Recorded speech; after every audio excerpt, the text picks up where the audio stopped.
હરે કૃષ્ણ કૃષ્ણ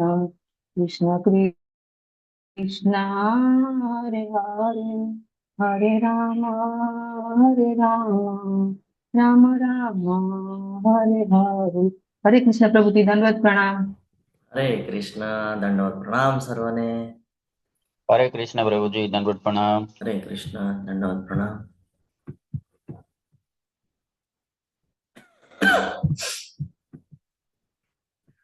તમારા બધાનું ખૂબ ખૂબ સ્વાગત છે સ્કોન કુલાઈ મેંગલુર તરફથી ચાલી રહેલા ભગવદ્ ગીતાના સેશનની અંદર.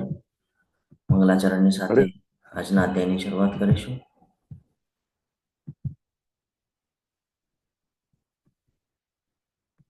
હરે કૃષ્ણ.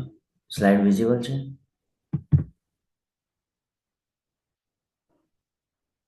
હા પ્રભુજી, વાહ. પ્રભુજી. શ્રી શ્રી રાધા ગોવિંદજીના ચરણોમાં વંદન કરી ગુરુ મહારાજના આશીર્વાદની સાથે આજના ખૂબ સરસ એવા અધ્યાયની ચર્ચાની આરે પહોંચેલા છીએ.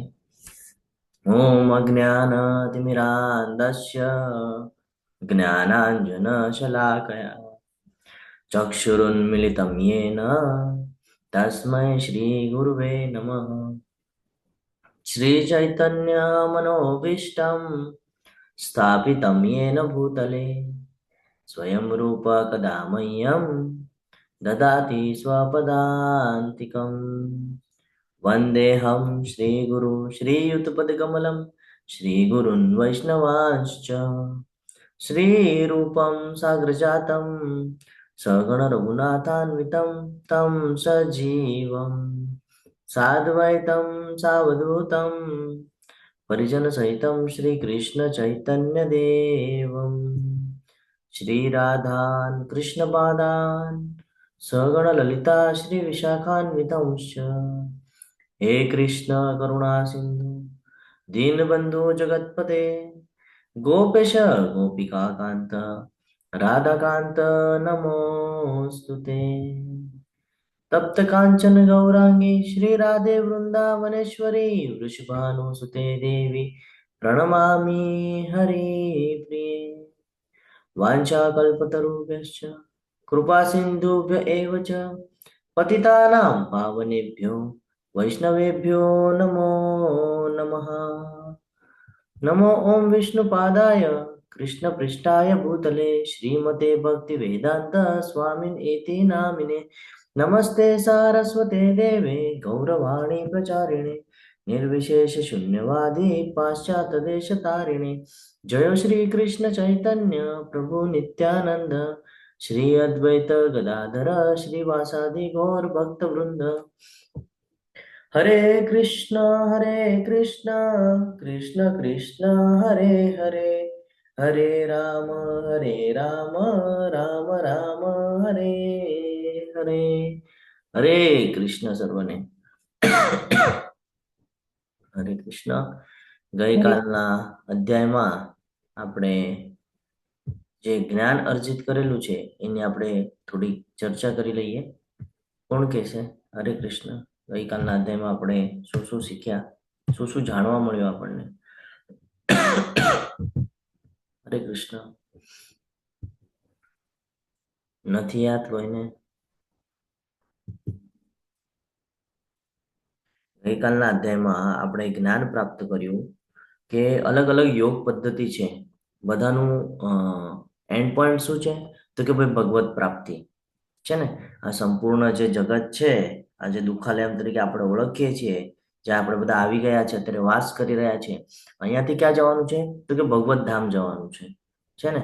તો ભગવત ધામ જવા માટે શું કરવું પડશે? તો કે ભાઈ આ ભૌતિક જગતના જે સંસાધનો છે એમાંથી આપણને મુક્તિ મેળવવી પડશે.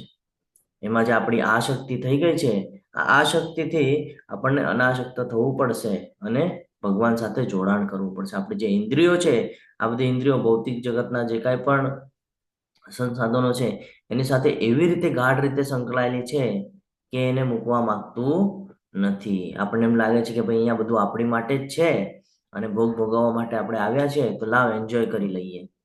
પણ વાસ્તવિકતા કંઈક અલગ છે. આપણે બધા અજ્ઞાનતાની અંદર છે અને ભગવદ્ ગીતા જ્યારે આપણા જીવનમાં આવે છે ત્યારે આપણા અંદર ધીરે ધીરે જ્ઞાન આવે છે. તો ખબર પડે છે કે આપણે કોણ છીએ અને ભગવાન કોણ છે, ભૌતિક જગત શું છે અને આધ્યાત્મિક શું છે, આનું આપણને જ્ઞાન પ્રાપ્ત થાય છે. પછી ખબર પડે છે કે ભાઈ ભગવાન સાથે જો જોડાશું તો આપણે ભગવત પ્રાપ્તિ કરી શકશું. ભગવાન સાથે જોડાશું, જો આપણા મન, ઇન્દ્રિય, બુદ્ધિ બધું જો આપણે ભગવાનમાં લગાડશું તો આપણે આ ભૌતિક જગતને ત્યાગી શકીએ છીએ. એ સિવાય પોસિબલ થવાનું નથી. ઘણી બધી કથાઓ દ્વારા પણ આપણે સાંભળ્યું કે આપણે કેવી કેવી ભૂલો કરીએ છીએ તો આપણને ફરી પાછું આ દુઃખાલયમાં, આ ભૌતિક જગતમાં આવવું પડે છે. તો અલગ અલગ યોગ પદ્ધતિ વિશે આપણે ચર્ચા કરી લીધી. કર્મયોગ કે કેવા પ્રકારનું કર્મ કરશું, બરાબર. તો કર્મયોગ પછી આવે છે જ્ઞાન યોગ. જ્ઞાન અર્જિત કરીને આપણે ભગવત પ્રાપ્તિ કરી શકીએ કે એની માટેની ચર્ચા કરી. જ્ઞાન પછી આવે છે ધ્યાન યોગ. ખબર પડી કે ભાઈ ભગવાનનું ધ્યાન કરશું તો ભગવત પ્રાપ્તિના જે માર્ગ છે એ મળશે. ધ્યાન કરવા પછી ખબર પડે છે ભાઈ અષ્ટાંગ યોગ છે ને, હઠયોગ કહેવાય અથવા તો અષ્ટાંગ યોગ. અષ્ટાંગ યોગ આપણે ચર્ચા કરી કે કેવી રીતે છે જંગલમાં એકાંત જવું, ત્યાં મનને કેન્દ્રિત કરવું, નિયંત્રણમાં લાવવું, બધી ભૌતિક જગતની જે આસક્તિઓ છે એ બધી છોડી ને સંપૂર્ણ મન, બુદ્ધિ અને બધું ભગવાનમાં સ્થિર કરવું. અને એના પછી આપણને ભગવાને કીધું કે અર્જુનજી કે છે ભગવાનને કે તમે જે મને કીધું ને એ મને વ્યાજબી નથી લાગતું કે છે. ખબર હતી કે આગળ જઈને ઘણા બધા લોકો હશે જે આ જ્ઞાન અર્જિત કરશે અને પછી ભગવત પ્રાપ્તિ માટે પ્રયત્ન કરશે, પરંતુ શું કલયુગમાં આ બધું પોસિબલ છે? તો ખબર પડી આપણને કે ભાઈ કલયુગમાં તો આ બધું પોસિબલ નથી. કેમ? તો કે ભાઈ મન ઉપર કંટ્રોલ નથી. આપણું જે મન છે એના ઉપર આપણો કંટ્રોલ નથી, એટલે પોસિબલ નથી. મન કેવું છે? ઉત્કલન છે ને, હઠ્ઠી છે, બહુ જીદ કરે, સાંભળે નહીં. તો ભગવાને એ પણ કીધેલું કે મન જ આપણો મિત્ર છે અને મન જ આપણો શત્રુ છે. ક્યારે મિત્ર થાય? તો કે જ્યારે આપણે મનને કંટ્રોલમાં રાખ્યું હોય તો એ આપણા મિત્ર સમાન છે, અને જો આપણે મનના કંટ્રોલમાં હોઈએ તો એ આપણા શત્રુ સમાન છે. તો ભગવાને અહીંયા કોન્સન્ટ્રેશનની વાત કરી કે તારે પહેલા તારી ઇન્દ્રિય અને મનને કંટ્રોલમાં લાવવું પડશે. જ્યાં સુધી તારી ઇન્દ્રિય અને મન કંટ્રોલમાં નહીં આવે ત્યાં સુધી તું આ ભૌતિક જગતને છોડી શકવાનો નથી. તો અર્જુનજીનો જે ક્વેશ્ચન હતો કે ભાઈ હું એકવાર વાયુને પણ વશમાં કરી લઈશ, પણ આ વશમાં કરવું મને કાંઈ યોગ્ય લાગી રહ્યું નથી, કે છે આ મારી માટે પોસિબલ નથી. ભગવાન તરત જ ઠપકો આપે છે અને તરત કહે છે કે હું માન્ય કરું છું કે આ તારી માટે મુશ્કેલ છે, પણ અશક્ય કાંઈ જ નથી. ત્યારે ભગવાને ખૂબ સરસ એવા શ્લોક દ્વારા સમજાવ્યું આપણને કે યથા યોગ્ય અભ્યાસ એનો પ્રયાસ કરશું અને જે ખરાબ બાબતો છે એનો વૈરાગ્ય એટલે એને દૂર કરશું તો જે જોઈએ છે, જેની માટે તમે પ્રયત્નશીલ છો એ તમને પ્રાપ્ત થાય છે. એના પછી ભગવાને એ પણ કીધું કે અર્જુનજીએ ક્વેશ્ચન કરેલો હતો કે જે લોકો ભક્તિમાં આવેલા છે અને વચ્ચેથી જો ભક્તિ છૂટી ગઈ તો એવા લોકોનું શું થાય છે? તો ભગવાને એ પણ જ્ઞાત અપાવી દીધું અર્જુનજી દ્વારા આપણને કે ભાઈ થોડીક ભક્તિ કરેલી છે અને અધૂરી રહી જાય છે તો બંનેના ભોગ મળે છે ભોગવવા માટે. પહેલા આપણને એવા પુણ્ય આત્માઓ રહે છે એવા જગ્યા પર આપણને મોકલવામાં આવે છે. જ્યારે ત્યાંનું આપણું ભોગ ભોગવીને થઈ જાય છે તો ફરી પાછું ગર્ભ શ્રીમંત લોકોમાં, એટલે કે આ જે પૃથ્વી લોક છે એના ઉપર આપણને મોકલવામાં આવે છે. અને જે લોકો ભક્તિ કરે છે, ઘણી બધી ભક્તિ કરી છે અને ઈચ્છા છે ભગવત પ્રાપ્તિની પણ પૂરી નથી થઈ શકતી, તો એવા લોકોનું શું થાય? તો કે એવા લોકોને પણ લાભ મળે છે. તો કે શું લાભ મળે છે? તો કે એ લોકો વૈષ્ણવ કુટુંબમાં જન્મ લે છે કે જ્યાં નાનપણથી જ એને એવું વાતાવરણ, ભક્તિમય વાતાવરણ પ્રાપ્ત થાય છે જેનાથી એ પથે પથે પ્રગતિ કરી શકે અને મારી પાસે આવી શકે. તો છઠ્ઠો અધ્યાય એ આપણા માટે બહુ મહત્વનો અધ્યાય હતો. અને હવે આજથી ભક્તિની શરૂઆત થઈ રહી છે. અધ્યાય છે 7. હવે 7 થી આગળના જે 6 અધ્યાય છે 12 સુધી આ બધા ભક્તિ યોગના છે. અને આપણે જે પહેલા ચેપ્ટરમાં જોયું હતું જે સેન્ડવિચ વાળું પિક્ચર, તો એમાં વચ્ચેનો જે પાર્ટ છે ને આ પાર્ટ છે બધો. તો હવે આજથી ભક્તિની શરૂઆત થાય છે. ગઈકાલે આપણને જ્ઞાત થઈ ગઈ કે ભગવાનની ભક્તિ બહુ મહત્વની છે, એટલે આપણે ગઈકાલથી માળા કરવાની પણ શરૂઆત કરી દીધી છે. આજનો અધ્યાય પરમેશ્વરનું જ્ઞાન આપણને ખૂબ સરસ મજાનું અહીંયા આધ્યાત્મિક જગતની ઓપોઝિટમાં જે ભૌતિક જગતનું નિર્માણ થયું છે એ નિર્માણનું કંઈક અંશ અહીંયા આપણને જોવા મળે છે. આ ખાલી એક કહીએ ને કે ભૌતિક જગતનું સ્ટાર્ટિંગ છે અહીંયાથી ભૌતિક જગત. શું દેખાય છે તમને? હરે કૃષ્ણ. શું સમજાય છે? કઈ સમજાય છે આ જોઈને? હરે કૃષ્ણ. ખાલી ઓબ્ઝર્વેશન કરવાનું છે. ભગવાન એમાંથી અલગ અલગ બ્રહ્માંડ નીકળે છે. આજે આપણને એ જ્ઞાન પ્રાપ્ત થશે કે ભગવાનની જે શક્તિઓ છે એ કેવી રીતે કામ કરી રહી છે ને. આપણને એમ લાગે આજે ભૌતિક જગત છે આ તો ભાઈ આપણી માટે છે, ભોગ ભોગવવા માટે છે, અહીંયા આપણે એન્જોય કરવાનું છે. પરંતુ જ્યારે પરમેશ્વરનું જ્ઞાન અધ્યાય 7 ભણીએ તો આપણને ખબર પડે કે આ તો બધું ભગવાન દ્વારા છે ને, ભગવાનની જે શક્તિઓ છે એના દ્વારા આ બધું પોસિબલ થઈ છે. આમાં આપણે તો કઈ જ નથી કરતા, આ આપણી માટે છે જ નહીં. એનું જ્ઞાન આપણને આજના અધ્યાયમાં પ્રાપ્ત થશે. અહીંયા જે દેખાય છે એ મહાવિષ્ણુ છે અને એમના રૂપોમાંથી એક એક બ્રહ્માંડનું નિર્માણ થાય છે. આ જે પરપોટા દેખાઈ રહ્યા છે આ તમામ એક એક બ્રહ્માંડ છે. આ બ્રહ્માંડની અંદર એક એક બ્રહ્માજી, અને બ્રહ્માજી 14 લોકનું નિર્માણ કરે છે અને એવી રીતે આ સૃષ્ટિનું સર્જન થાય છે. તો આજના અધ્યાયની શરૂઆત કરીએ. કૃષ્ણ વિશેના જ્ઞાનનો મહિમા આપણને ખબર પડશે. ભગવાન કૃષ્ણ એ શક્તિઓનું જ્ઞાન, બધી જેટલી પણ શક્તિઓ છે ભગવાનની પરાશક્તિ અપરાશક્તિ શું છે એ આપણને જ્ઞાત થશે. ભગવાન કૃષ્ણને શરણાગતિ, શું કામ ભગવાન કૃષ્ણની શરણાગતિ કરવી જોઈએ એનું પણ જ્ઞાન આપણને આજના અધ્યાય દ્વારા પ્રાપ્ત થશે. દેવી દેવતાઓની પૂજા અને અવ્યક્તવાદ. ઘણા બધા લોકોને એવું હોય કે ભાઈ હું તો આ દેવીની ઉપાસના કરું છું અથવા તો ઓલા દેવતાની ઉપાસના કરું છું, તો મને શું રિઝલ્ટ મળશે એનું, અથવા તો મારું શું થશે, એના જવાબ આપણને આજના અધ્યાયમાં મળશે. અને ભ્રમણાથી ભક્તિ સુધી, એટલે અત્યારે આપણે શેમાં છે? ભ્રમણા. આપણે આ જે 14 લોક છે એની અંદર આપણે ભ્રમણ કરી રહ્યા છે. ઉપરના લોકમાં, નીચેના લોકમાં, ઉપરની યોની, નીચેની યોની, 84 લાખ યોનિઓ છે. દરેક અલગ અલગ અલગ અલગ યોનિમાં આપણે ઈચ્છાની આધારે અને આપણા કર્મના આધારે આપણે વાસ કરી રહ્યા છીએ. તો એ ચક્ર શું છે એનું પણ જ્ઞાન આપણને આજે મળશે. અને ત્યાંથી એ ભ્રમણામાંથી કેવી રીતે છૂટવાનું, ભક્તિ માર્ગ પર આવીને એ સમગ્ર પ્રકારનું જ્ઞાન આપણને આજના અધ્યાયમાં પ્રાપ્ત થશે. શરૂઆત કરીએ પહેલા શ્લોકની સાથે.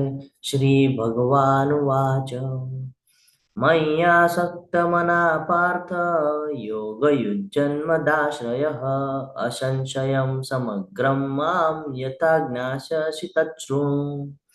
પૂર્ણ પુરુષોત્તમ પરમેશ્વર બોલ્યા, હે પૃથા પુત્ર, હવે સાંભળ કે તું કેવી રીતે મારી ભાવનાથી પૂર્ણ રહી અને મનને મારામાં અનુરૂપ્ત કરીને યોગા અભ્યાસ કરતો રહી મને સંપૂર્ણપણે સંદેહ રહિત થઈને જાણી શકીશ.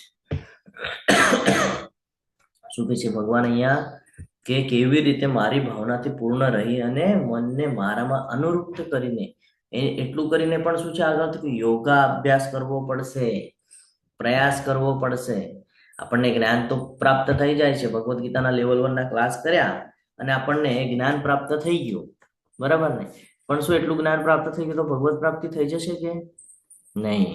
અહીંયા પહેલા શ્લોકમાં આપણને જ્ઞાન મળી રહ્યું છે કે તું તારા મનને મારામાં અનુરૂપ્ત કરીશ ને એના પછી પણ તારે યોગ અભ્યાસ કરવો પડશે, એટલે જોડાણ માટેનો પ્રયાસ કરવો પડશે તારે.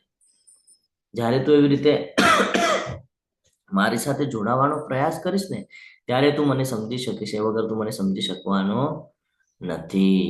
ખૂબ સરસ રીતે ભગવાન અહીંયા સમજાવી રહ્યા છે કે સમગ્ર અધ્યાય પ્રકૃતિ શું છે એનું વર્ણન કરવાના છે.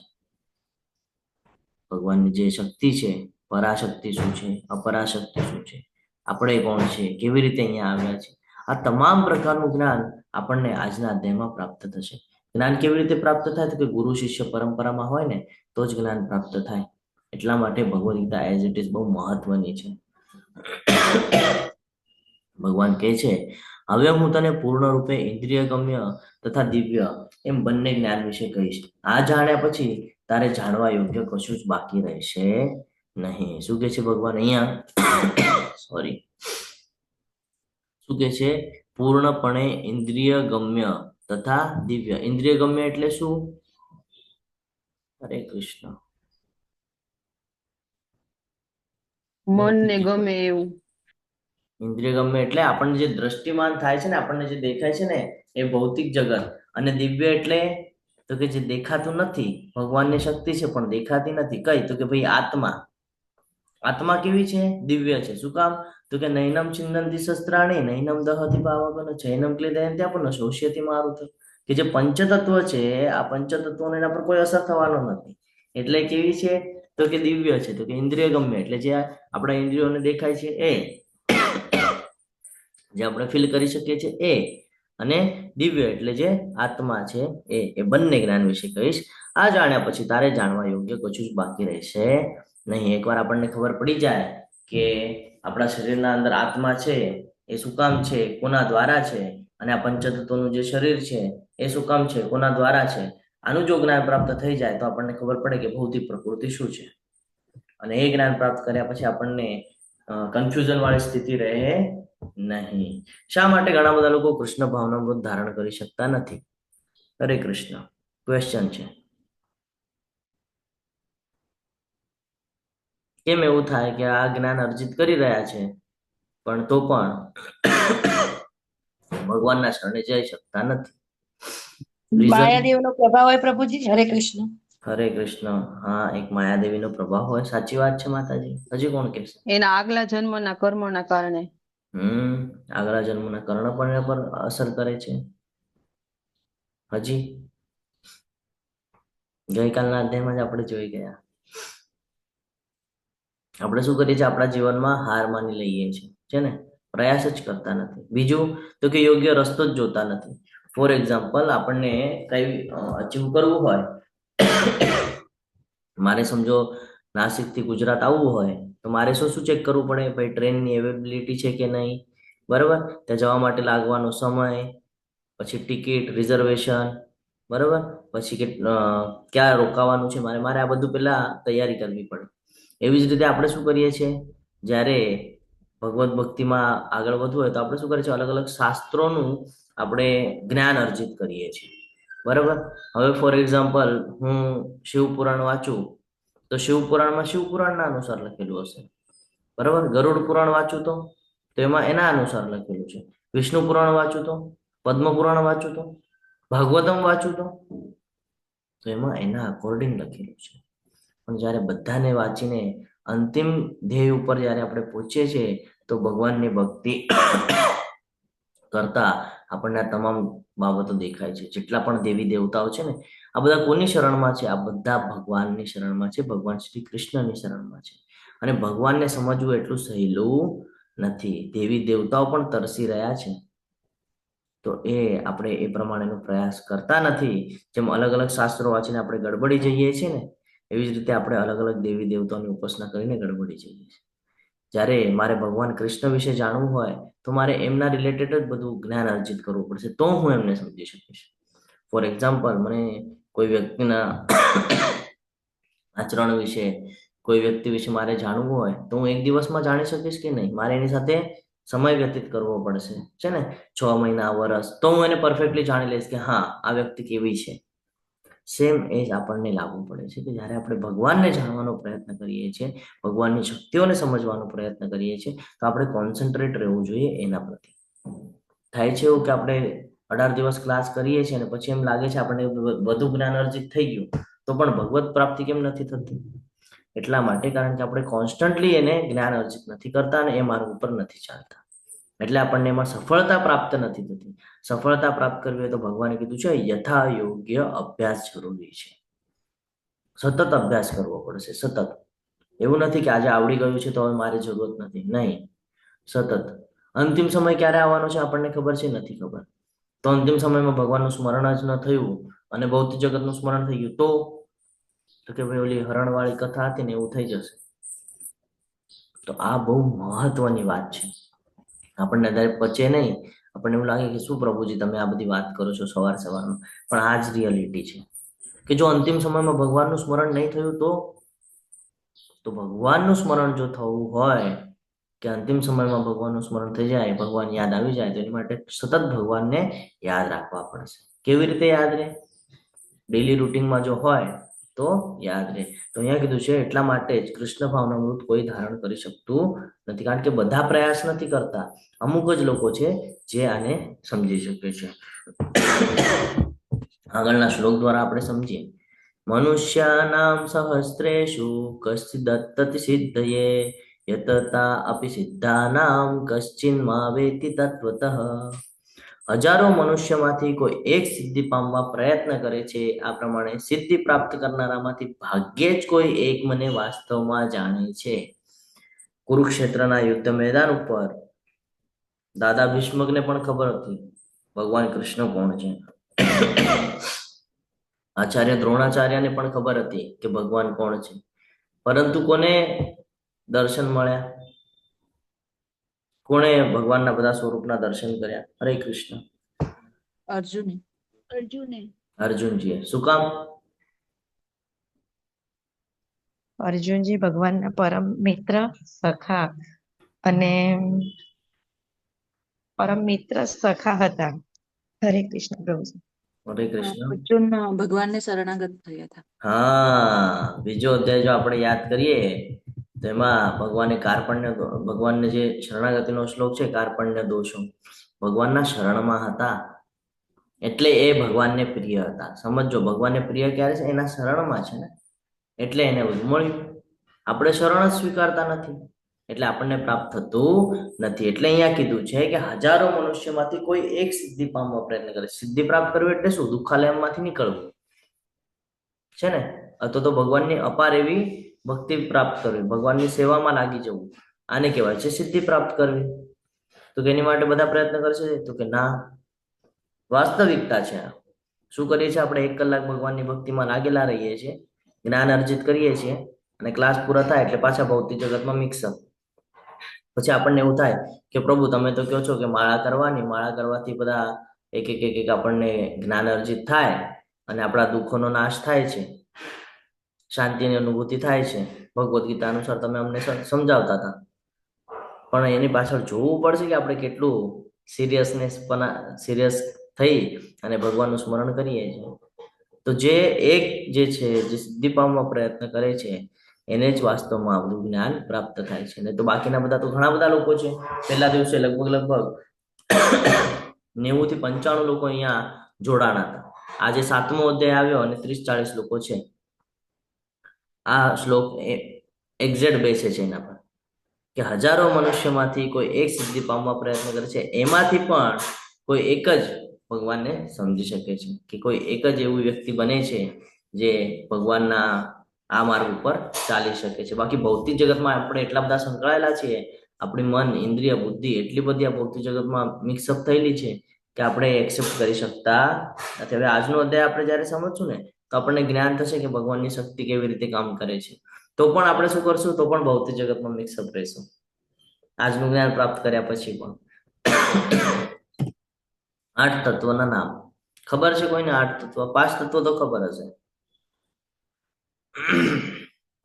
ભગવાનની શક્તિ જે છે, પરાશક્તિ, અપરાશક્તિ, એમાંના આ જે તત્વો છે કોઈને ખબર છે? 5 તત્વો તો ખબર હશે, પંચ તત્વો, જેનું આપણું આ જે શરીર છે બનેલું છે. નથી ખબર કોઈને? હરે કૃષ્ણ. જલ, અગ્નિ, વાયુ. પ્રકાશ, મન બુદ્ધિ અહંકાર. મન, બુદ્ધિ ને અહંકાર, બીજા 3 તત્વો. હરી બોલ. તો આ 5 તત્વની ભગવાનની જે શક્તિઓ છે આ બધી વિભિન્ન ભૌતિક શક્તિઓ છે. એટલે ભૌતિક અને આધ્યાત્મિક હવે આપણે અહીંયા સમજવાનું શરૂઆત કરીએ કે આપણને જે દ્રષ્ટિ આપણને જે દેખાઈ રહ્યું છે ને આજુબાજુ, એનું જ્ઞાન હવે આપણને પ્રાપ્ત થશે. તો આપણે શું જોઈ શકીએ છીએ? તો કે પૃથ્વી જે આપણે રહીએ છીએ એટલે જમીન, જળ એટલે પાણી, પછી અગ્નિ, વાયુ દેખાતી નથી પણ આપણે ફીલ કરી શકીએ છીએ, આકાશ. તો આ પંચ તત્વ. અને બીજી 3 કઈ? તો કે ચડિયાતી શક્તિઓ છે આ બધી. તો કે મન, બુદ્ધિ અને અહંકાર. આપણું જે મન છે એ આપણા કંટ્રોલમાં છે નહીં, અને બુદ્ધિ પણ આપણે કંટ્રોલમાં રાખી શકતા નથી. તો કે ભગવાન કહે છે આ 8 મારી વિભિન્ન ભૌતિક શક્તિઓ છે. આ ભૌતિક શક્તિઓ દ્વારા શું થઈ રહ્યું છે? તો કે ભાઈ આ જે 14 લોકનું નિર્માણ કર્યું છે ને એમાં સતત સંઘર્ષ કર્યા કરશે. જ્યાં સુધી એ મને પામવાનો પ્રયત્ન નહીં કરે ત્યાં સુધી આ લોકો શું કરશે? તો કે ભાઈ ઓલી 84 લાખ યોની અને 14 લોક, એમાં ઉપરથી નીચે, નીચેથી ઉપર જે પ્રમાણેના કર્મ કરશે, જે પ્રમાણની ઈચ્છા રાખશે, એ પ્રમાણે ઉપરથી નીચે, નીચેથી ઉપર અને અલગ અલગ યોનિઓ પ્રાપ્ત થયા કરશે. તો ભગવાન કહે છે આ બધી મારી વિભિન્ન ભૌતિક શક્તિઓ છે. વળી હે મહાબાહુ અર્જુન, નિકૃષ્ટ શક્તિ ઉપરાંત મારી એક અન્ય ચડ્યાતી પરાશક્તિ પણ છે કે જે જીવોની બનેલી છે અને જે ભૌતિક પ્રકૃતિ સાથે સંઘર્ષ કર્યા કરે છે અને તેના સંસાધનોનો ઉપભોગ કરે છે. ખૂબ સરસ રીતે ભગવાને આપણને ક્લિયરન્સ આપી દીધું છે કે શું થાય છે. આજે જીવ છે, દરેક જીવ છે, એટલે આપણે આત્માની વાત થાય છે તો કે એ શું કરે છે? સતત સંઘર્ષ કરે છે. શેની સાથે? તો કે ભાઈ આ સમગ્ર ભૌતિક જગત છે એની અંદર પોતાના ઈચ્છાને અને કર્મના આધીન રહી અને એના બંધનોમાં બંધાયા કરે છે અને ઉપરથી નીચે, નીચેથી ઉપર અલગ અલગ યોનિઓ પ્રાપ્ત કર્યા કરે છે. જો તમે સારા કર્મ કરશો તો તમને પુણ્ય આત્માઓ જ્યાં વાસ કરે છે ત્યાં મોકલવામાં આવશે, પણ ત્યાંના ભોગ ભોગવાઈ જશે એટલે પાછું, તો કે પાછું હવે જે ખરાબ કર્મ કર્યા છે ને એના ભોગ માટે પણ પાછું મોકલવામાં આવશે. હવે આપણને એવું થાય કે પ્રભુજી બંને કર્મ કર્યા હોય, ખરાબ પણ કર્યા હોય અને સારા પણ કર્યા હોય, તો પછી આગળનું શું થાય? તો કે ભાઈ બંને ભોગ ભોગવવા તો મળશે, પણ એ સમયે પણ જે છેલ્લી સ્થિતિ હશે ને, જ્યારે દેહ ત્યાગ કરવાનો સમય આવશે, ત્યારે તમારી ઈચ્છા શેના પર છે એ પ્રમાણેનું આગળનું જીવન પ્રાપ્ત થશે. એટલે હમણાંથી જ આપણે એલર્ટ થઈ જવું જોઈએ કે ભાઈ નીચેના યોનિઓમાં ન જવા મળે, કે નીચેના લોકમાં ન જવા મળે, કે ફરી પાછું આ પૃથ્વી પર ના આવવા મળે. કારણ કે જેમ જેમ આપણે ઉપરના લોકમાં જશું ને ત્યાં આપણી પરીક્ષા પણ વધારે થવાની છે અને ત્યાં આપણને ભક્તિ પણ વધારે મળવાની છે. સમજી રહ્યા છો? જેમ જેમ આપણે એક એક સ્ટેજ આગળ વધશું ને તો ત્યાંનું ટાઈમ ટેબલ પણ અલગ પદ્ધતિનું છે. અહીંયા આપણને 24 કલાકનો એક સમય છે. તમે બ્રહ્માજીનો એક દિવસ જોયો હશે, છે ને? બ્રહ્માજીનો એક દિવસ કેલ્ક્યુલેટ કર્યો હશે. તો જેમ જેમ બ્રહ્માજીથી નીચે નીચે આવીએ છે ને એમ ટાઈમ ઓછો ઓછો થતો જાય છે. કાઉન્ટિંગ કરશો તો ખબર પડશે. નીચે નીચે આવશો એમ સમય ઓછો થતો જાય છે અને એજ પણ ઓછી થતી જાય છે. જેમ જેમ ઉપર વધશો ને એમ એજ પણ વધતી જશે ને સમય બી વધારે મળતો જશે. તો ભગવાનની ભક્તિ વધારે પ્રમાણમાં થશે.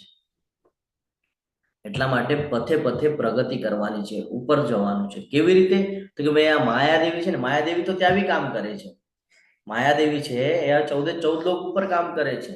તો કે માયાદેવીથી રક્ષણ કરીને રાખવું પડશે, પોતાનું બચાવીને રાખવું પડશે પોતાને. કેવી રીતે? તો કે ભાઈ ભગવાનના સાનિધ્યમાં રહેશું ને તો માયાદેવીનો એટલો બધો પ્રભાવ આપણા ઉપર થશે નહીં. એતદ્યોનીની ભૂતાની સર્વાણી પ્યુપધારય અહમ કૃષ્ણસ્ય જગત પ્રભવ પ્રલયસ્તથા. સર્વ સર્જાયેલા જીવોનો ઉદ્ભવ આ બંને શક્તિઓમાં રહેલો છે. આ જગતમાં જે કઈ ભૌતિક અને આધ્યાત્મિક છે તે સર્વની ઉત્પત્તિ તથા વિનાશ રૂપ મને જાણ. જ્યારે મહાવિષ્ણુ, એટલે અહીંયા અલગ અલગ અવતારોની વાત થઈ રહી છે. શેની વાત થઈ રહી છે? અલગ અલગ અવતારોની વાત થઈ રહી. આ બધા કયા અવતાર છે ખબર છે કોઈને? હરે કૃષ્ણ. મહાવિષ્ણુ, પછી શિરોદક્ષય વિષ્ણુ અને ગર્ભોદક્ષય વિષ્ણુ. હરે કૃષ્ણ. કોઈને હરે ખબર છે? કૃષ્ણ પ્રભુજી. હા, ગર્ભોદક્ષાઈ વિષ્ણુ. ગર્ભોદક્ષાય વિષ્ણુ. તો આ પુરુષ અવતાર છે. પ્રથમ પુરુષ અવતાર જેને આપણે કહીએ છીએ મહાવિષ્ણુ. મહાવિષ્ણુ જ્યારે શ્વાસ લે છે અને શ્વાસ છોડે છે ત્યારે આવી રીતે બ્રહ્માંડનું નિર્માણ થાય છે. જ્યારે શ્વાસ અંદર લે છે ત્યારે સમગ્ર બ્રહ્માંડ એમના અંદર સમાઈ જાય છે. જ્યારે શ્વાસ છોડે છે ત્યારે એમના રૂપ ઉપર, એટલે આજે હાથના જે રૂવાડા છે એ રૂવાડા પ્રમાણે અલગ અલગ બ્રહ્માંડની નિર્મિતિ થાય છે. અને દરેક બ્રહ્માંડની જ્યારે નિર્મિતિ થાય છે, ભાગવતમ વાંચો તમે, 3જા સ્કંદની અંદર 6ઠ્ઠા અધ્યાયમાં આ બધું જ્ઞાન પ્રાપ્ત થાય છે કે બ્રહ્માંડનું નિર્માણ કેવી રીતે થાય છે, એના અંદર બધી શક્તિઓ કેવી રીતે કામ કરે છે. તો કે મહાવિષ્ણુના રૂપમાંથી દરેક બ્રહ્માંડનું નિર્માણ થાય છે એની અંદર પછી ગર્ભોદક્ષાય વિષ્ણુના નાભિ કમળમાંથી બ્રહ્માજી જન્મ લે છે અને બ્રહ્માજીને પછી 14 લોક બનાવવાનું ડિપાર્ટમેન્ટ સોંપેલું છે. બ્રહ્માજીની એક રાત થાય એટલે બધું નષ્ટ થઈ જાય, સવારે ઉઠીને પાછું તો કે 14 લોક ક્રિએટ કરવાનું. આ બ્રહ્માજીનું ડેલી રૂટીન. હવે વિચાર કરી લેજો, કલયુગ કેટલા વર્ષનો છે? 4,32,000. પ્રથમ તબક્કો ચાલી રહ્યો છે ને. તો આવી રીતે આ બધું નિર્માણ કરવામાં આવેલું છે. તો આ બધું કોના દ્વારા થાય છે? તો કે આ ભગવાન કહે છે આ બધું મારા દ્વારા થાય છે અને તમારા દ્વારા કાંઈ થતું નથી, બધું મારા દ્વારા થાય છે. તેમ છતાં પણ ભગવાને આપણને અમુક છૂટ આપીને રાખેલી છે. શું કરેલું છે? ભગવાને આપણને અમુક છૂટ આપીને રાખેલી છે કે આપણે આપણા મન પ્રમાણે અથવા તો આપણે આપણા જ્ઞાન પ્રમાણે આપણે આપણું જીવન વ્યતીત કરી શકીએ છીએ. ભગવાને એક આપણને છૂટ આપી છે કે ભાઈ તારે જેમ કરવું હોય ને એમ કર. એટલે ભગવદ્ ગીતાના 18મા અધ્યાયમાં પણ ભગવાન આટલું જ્ઞાન આપ્યા પછી અર્જુનજીને શું કહે છે કે મેં તને બધું જ્ઞાન આપ્યું છે, તારે શું કરવું જોઈએ શું ન કરવું જોઈએ. હવે તારી ઈચ્છા હોય તારા જ્ઞાન પ્રમાણે તને જેમ કરવું એમ કર. અને આપણી માટે પણ સેમ એજ છે. તો આપણે એને શું સમજી લીધું? ભગવાને આપણને છૂટ આપી તો આપણે શું સમજી લીધું? ભાઈ ભગવાને આપણને, આપણે ઓલા નાના બાળક હોય ને, આપણે એને ગાર્ડનમાં લઈ જઈએ તો એને છૂટો મૂકી દઈએ કે ભાઈ રમ, તારે જે રમવું હોય ને એ તું રમ. તો હવે બાળકને શું લાગે કે આ બધું મારી માટે જ છે, રમવા માટે. અહીંયા ઝૂલો છે, ત્યાં શીશો છે, આ બધું મારી માટે જ છે, રમવા માટે. અને શું કરે છે? પછી એમાં મગ્ન થઈ જાય છે. સેમ એજ આપણને લાગુ થાય છે કે ભગવાને આપણને જરાક શું છૂટ આપી કે આપણે સમજી લીધું કે ભાઈ ભૌતિક જગતનું જે કાંઈ પણ છે ને બધું આપણને મોજ શોખ માટે છે અને આપણે એમાં ને એમાં વ્યસ્ત થઈ ગયા. તો આ સમજવું બહુ જરૂરી છે કે અહીંયાથી ભગવાન જ કહે છે કે આ બધું મારા દ્વારા થાય છે, બધી મારી શક્તિઓ છે અને શક્તિઓ દ્વારા બધું થાય છે. અને જ્યારે બ્રહ્માજી 14 લોકનું નિર્માણ કરે છે તો એની જ અંદર દેવી દેવતાઓનું લોક પણ આવે છે, ઇન્દ્રલોક પણ આવે છે, અસુર લોક પણ આવે છે, બધું આવે છે, પ્રેત લોક પણ આવે છે, મનુષ્ય લોક પણ આવે છે. એટલે તમે વિચાર કરજો કે આપણે જે દેવી દેવતાઓની ઉપાસના કરીએ છીએ ને, બ્રહ્માજી એનાથી પણ ઉપર છે અને બ્રહ્માજીની ઉપર પણ કોક છે ને. એટલે આ બધું સમજવું પડશે આપણને કે આપણે અહીંયા કાંઈ જ નથી, અંશ માત્ર છીએ ભગવાનના. તો આપણે એ પ્રમાણેનું કર્મ કરવું જોઈએ.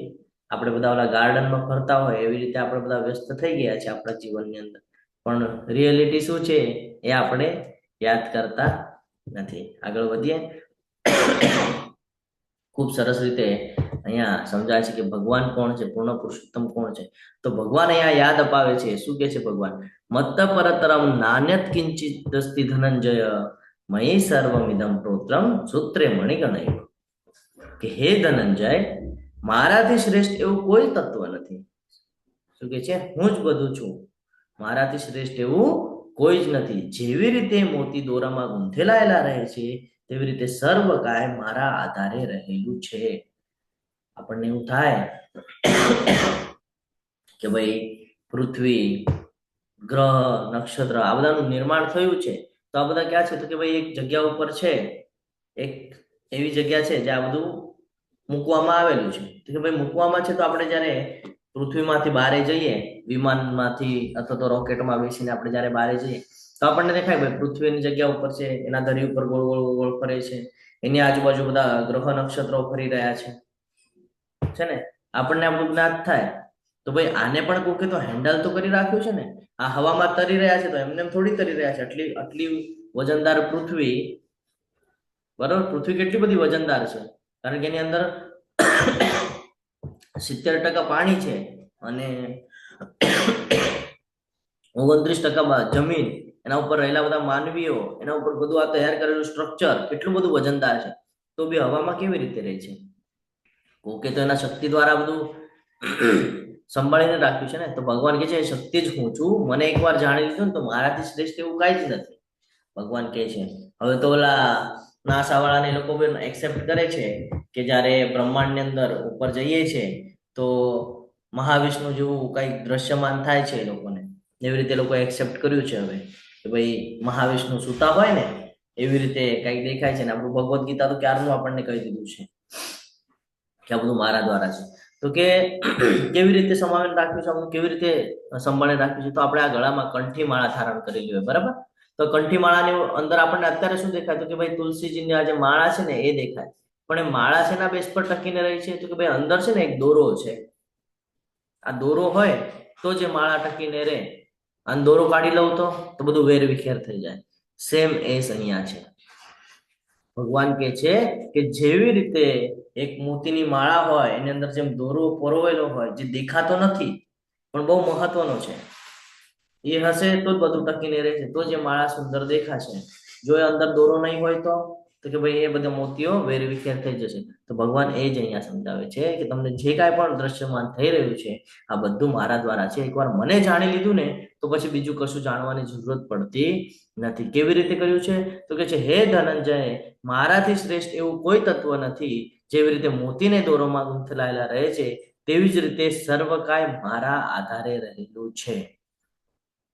સમગ્ર જગત જે દ્રશ્યમાન થાય છે, આખે આખું ભૌતિક જગત ભગવાન કે છે આ મારા આધારે છે. હવે આગળ વધીએ તો ભગવાન આપણને એ પણ જ્ઞાન કરે છે કે આપણે કેવી રીતે સમજી શકીએ ભગવાન કણ કણમાં પણ છે. જો અહીંયા એક વાત સમજવી પડશે, ભગવાને જ્યારે સમગ્ર સૃષ્ટિનું નિર્માણ કર્યું, આ ભૌતિક જગતનું નિર્માણ કર્યું, તો સૌથી પહેલા પુરુષ અવતાર એટલે કે મહાવિષ્ણુ, જેને કર્ણોદક્ષા વિષ્ણુ કહેવામાં આવે છે, એમના રૂપકૂપોમાંથી તો કે ભાઈ ગર્ભોદક્ષા વિષ્ણુ, બરાબર, એ શું કરે છે તો કે ભાઈ સિંગલ જે બ્રહ્માંડ છે ને આ બ્રહ્માંડને હેન્ડલ કરવાનું કામ એમનું છે, એમને ડિપાર્ટમેન્ટ સોંપેલું છે. પછી થયું એવું કે ભાઈ બ્રહ્માજી આવ્યા અને બ્રહ્માજીએ 14 લોકનું નિર્માણ તો કરી લીધું, એ જે 14 લોક છે એનું નિર્માણ તો કરી લીધું, પણ ચલાયમાન કાંઈ જ નહોતું. આખું જે 14 લોક છે એમાં બધા જીવ તો હતા પણ ચલાયમાન કાંઈ નહોતું. પછી દ્રષ્ટિપાત કરાવી શિવ અને શક્તિની અને બધું ચલાયમાન થયું. હવે ચલાયમાન તો થઈ ગયું તો બ્રહ્માજીને ચિંતા થઈ કે ભાઈ આ બધા હવે રે તો છે, આ લોકોના જે લોક છે એ બી નિર્માણ કરેલા છે, હવે આ લોકોને આગળની જે જર્ની છે એ કેવી રીતે નિશ્ચિત થશે, એની માટે પણ કંટ્રોલ કરવું પડશે કંઈક. પછી ભગવાને કીધું ચિંતા કરવાની જરૂર નથી, હું દરેકના હૃદયમાં જઈશ, હું દરેક જગ્યાએ જઈશ, હું કણકણમાં હોઈશ. એટલે શિરોદક્ષા વિષ્ણુ તરીકે પાછા એ બધા જીવના સાથે વિરાજમાન થઈ ગયા. એટલે તમે સ્ટાર્ટિંગ જોશો તો ઉપર પણ ભગવાન અને આપણા જે મનુષ્ય છે આ મનુષ્યના હૃદયની અંદર પણ ભગવાન. એટલે ભગવાને આવી રીતે ગોઠવણી કરી રાખી બધી અલગ અલગ પદ્ધતિથી.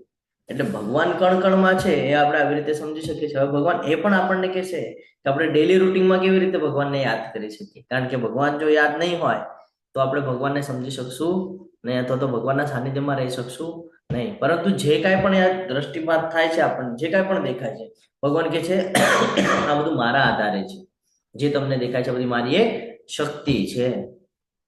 બધી શક્તિઓ કેવી રીતે ઓળખી શકાય આપણને કે ભગવાનની છે? તો ભગવાન હવે આપણને ક્લિયરન્સ અપાવે છે 7મા શ્લોકથી તે 12મા શ્લોક સુધી. હે કુંતી પુત્ર અર્જુન, હું પાણીની અંદર શ્વાસ છું, સૂર્ય તથા ચંદ્રનો પ્રકાશ છું, વૈદિક મંત્રોમાં હું ઓમકાર છું, આકાશમાં શબ્દ તથા મનુષ્યોમાં હું સામર્થ્ય છું. ભગવાન અહીંયા સમજાવી રહ્યા છે પાણીના અંદર હું શ્વાસ છું.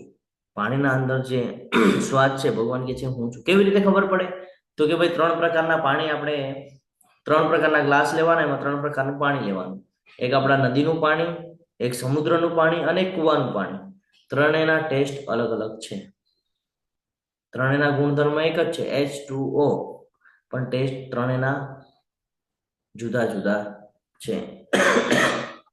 હવે સ્વાદ કેવી રીતે ખબર પડે તો કે ભાઈ કુવાનું પાણી પીએ ને તો એનાથી તરસ આપણી મટે નહીં. જો આપણે વૈશાખનો બપોર, આને સમજવા માટે આપણને થોડું ડીપલી જવું પડશે. વૈશાખનો બપોર ચાલુ છે, તમે ધૂમ તડકામાં ફરીને આવ્યા છો, તમને ખૂબ તરસ લાગેલી છે. હવે તમને 3 પ્રકારના પાણી મૂકેલા છે. જો તમે ખારું પાણી પીશો તો તમે પી ન શકો, પહેલી વાત, એનાથી તમારી તરસ મટે નહીં. તમે કુવાનું પાણી પીશો તો પણ એટલી બધી તરસ મટતી નથી, પરંતુ જો તમે નદીનું પાણી પીશો તો તમને હાશકારો થાય છે. આ હાશકારો શું પણ થાય છે? ટેસ્ટના લીધે. તો કે આ ટેસ્ટ ક્યાં થયો? તો કે ભગવાન કે એ સ્વાદ જ હું છું. તો જ્યાં જેવી ઉપલબ્ધતા જોઈએ છે એ પ્રમાણે મેં ત્યાં આપી રાખ્યું છે. તમામ પ્રકારના અહીંયા વૃક્ષો છે, અલગ અલગ પ્રકારના વૃક્ષોમાં અલગ અલગ ફળ લાગે છે અને અલગ અલગ ફળનો અલગ અલગ ટેસ્ટ છે. તો કે આ ટેસ્ટ ક્યાંથી આવ્યો? તો કે એ પણ હું જ અપાવું છું. કેવી રીતે? તો કે ભાઈ ચંદ્ર દ્વારા. એટલે આ જે સૂર્ય તથા ચંદ્ર આગળ આવશે આગળના અધ્યાયમાં, કે સૂર્ય અને ચંદ્ર આ મારી ખાલી દ્રષ્ટિઓ છે. તો સૂર્ય તથા ચંદ્રનો પ્રકાશ પણ હું છું. એટલે આપણે સવારે ઉઠીએ અને જેવા આપણે ઘરની બહાર નીકળીએ, સૂર્ય દાદાનું દર્શન કરીએ એટલે તરત ક્લિક થવું જોઈએ, હવે ભગવાનની આ એક શક્તિ છે જે નોનસ્ટોપ કાર્ય કરી રહી છે. શું? તો કે સવારે આવવાનું, સાંજે જવાનું, નોનસ્ટોપ. એક દિવસ પણ એવું થયું છે ભાઈ આજે સૂર્ય જ નહીં આવે, રજા પર છે, થયું એવું? કોઈ દિવસ નહીં થાય. એને ડ્યુટી આપેલી છે ને કરવું જ પડશે. આપણી પણ ડ્યુટી આપણને આપેલી છે, પણ આપણે આપણા મનના રાજા છીએ, છે ને. આપણને ફાવ્યું તો ભગવાનનું સ્મરણ કરશું, નહીં ફાવ્યું તો નથી કરવું. બાબા ભગવાને આપણને ગાર્ડનમાં છોડી દીધા છે અને આપણને જે મન ફાવે એમાં આપણે ભટકી રહ્યા છે. આગળ કે છે સૂર્ય તથા ચંદ્રનો પ્રકાશ પણ હું છું. વૈદિક મંત્રોમાં ઓમકાર છું. પાછું 10મા અધ્યાયમાં પણ ભગવાન કહે છે કે આ જે ઓમ છે એ પણ હું જ છું. અને અત્યારે પણ કહે છે અહીંયા કે વૈદિક મંત્રોની અંદર જે ઓમકાર છે ને એ હું છું. તમે કોઈ પણ મંત્રનો ઉચ્ચારણ કરો વેદોની અંદર તો સૌથી પહેલા શરૂઆત થાય ઓમથી. પછી તમે ગાયત્રી મંત્ર લ્યો કે શિવજીનો મંત્ર લ્યો, ગણેશજીનો મંત્ર લ્યો, કોઈ પણ દેવી દેવતાનો લ્યો, કોઈ પણ મંત્ર વેદોની અંદર જે ઉલ્લેખ છે એની શરૂઆત ઓમથી જ થાય છે ને. આપણે પણ મંગલાચરણ લઈએ છીએ, શું કહીએ છીએ? ઓમ અજ્ઞાનતિમિરાંધસ્ય, છે ને. તો કે વૈદિક મંત્રોની અંદર ઓમકાર હું છું. શરૂઆત ભગવાનથી જ થાય છે. તમે કોઈ પણ પૂજા કરી લો, કોઈ પણ હવન કરી લો, શરૂઆત શેનાથી થાય છે? તો કે ભગવાનથી જ થાય છે. અંતિમ તો કે અંતે પણ ભગવાનનું સ્મરણ છે. એટલે શરૂઆત પણ ભગવાન છે અને અંત પણ ભગવાન દ્વારા જ થાય છે. આપણે એમ સમજીએ ભાઈ મારાથી થયું, મેં બહુ મોટું કર્યું, મેં બહુ પૈસા કમાઈ લીધા, બહુ હું શ્રેષ્ઠ. આપણે કઈ જ નથી, આપણે અહીંયા બધું ઝીરો છે. શ્રેષ્ઠ તો એ છે ને કે એમની બધી શક્તિઓ કેવી કાર્ય કરી રહી છે, આપણે ક્યાંય જ લાગતા નથી. એટલે હંમેશા ધ્યાનમાં રાખવાનું છે. આકાશની અંદર શબ્દ છું એટલે શું કે ભાઈ આકાશ છે. અત્યારે તમે ને હું અલગ અલગ જગ્યા ઉપર બેસીને એકબીજા સાથે ચર્ચા કરી શકીએ છીએ. હું તમને સાંભળી શકું, તમે મને સાંભળી શકો છો, હું તમને જોઈ શકું છું. મને તો શેના બેસ પર થયું? ભગવાન કહે છે આ પણ બધું મારી જ શક્તિ દ્વારા થઈ રહ્યું છે, એમાં કોઈ બીજું છે નહીં. મનુષ્યના અંદર સામર્થ્ય છું. આપણા અંદર જે પ્રકારની એનર્જી હોય કે ભાઈ હું કરી લઈશ, કોન્ફિડન્સ લેવલ હોય તો કોન્ફિડન્સ તો કે એ પણ હું જ અપાવું છું. બાકી આ જે શરીર છે એના અંદર જે આત્મા છે એ ખાલી જર્ની કરી રહી છે. શું કરી રહી છે? જર્ની કરી રહી છે. બાકી જર્ની કરવા માટેનું જે પ્રેરણા છે ને એ પણ મારા દ્વારા જ છે, હું જ અપાવું છું. કે કોઈને ભક્તિ કરવાની ઈચ્છા થાય તો હું એને ભક્તિનો માર્ગ બતાડી દઉં છું. કોઈ થોડુંક પણ એમ વિચાર કરે કે મને કૃષ્ણ ભક્તિ જોઈએ છે, મને કૃષ્ણના શરણમાં જવું છે, તો હું તરત એને એવી ઓપોર્ચ્યુનિટી અપાવી દઉં છું કે એ તરત કોઈને કોઈ એવા ભક્તગણના સંપર્કમાં આવી જાય કે જ્યાંથી મને સમજી શકે કે મને જાણી છે. તો આ સમજવું જરૂરી છે. અહીંયા લખેલું છે કે કૃષ્ણ પાણીના અંદર સ્વાદ છે એમ કેમ કીધેલું છે? તો તમારે ચેટ બોક્સમાં લખવાનું છે. આપણે આગળ વધીએ. સ્વાદ અને શેની વચ્ચે? તો કે પાણીના અંદર સ્વાદ ભગવાન છે. સૂર્ય અને ચંદ્રની અંદર પ્રકાશ છે, જ્યારે કે ઓમકાર એ વૈદિક મંત્રો છે. એમાં ભગવાન કહે છે ઓમકાર હું છું. ઈથરની અંદર અવાજ હું છું. મનુષ્યની અંદર જે ક્ષમતા છે ક્ષમતા હું છું. પૃથ્વીની અંદર સુગંધ. તો આપણને આ પણ સમજવું પડશે કે જેટલું કાંઈ પણ ભગવાને ભૌતિક પ્રકૃતિની અંદર રાખ્યું છે, પછી તમે માટી લઈ લો એટલે કે પૃથ્વી લઈ લો, કોઈ ફળ ફ્રૂટ લઈ લો, કોઈ વનસ્પતિ લઈ લો, કોઈ જળ લઈ લો, કોઈ પણ પ્રકારનું જળ, કુવાનું હોય કે ઝરણું હોય, નદીનું હોય કે સમુદ્રનું હોય, આ બધાની અંદર કંઈક ને કંઈક ગંધ છે જેનાથી આપણે એને પારખી શકીએ છીએ, છે ને. જે આપણે કહીએ ને કે આપણું જે આત્મા છે એ એક જગ્યાએથી બીજી જગ્યાએ જાય છે, તો એ પણ એક પ્રકારની ગંધ છે.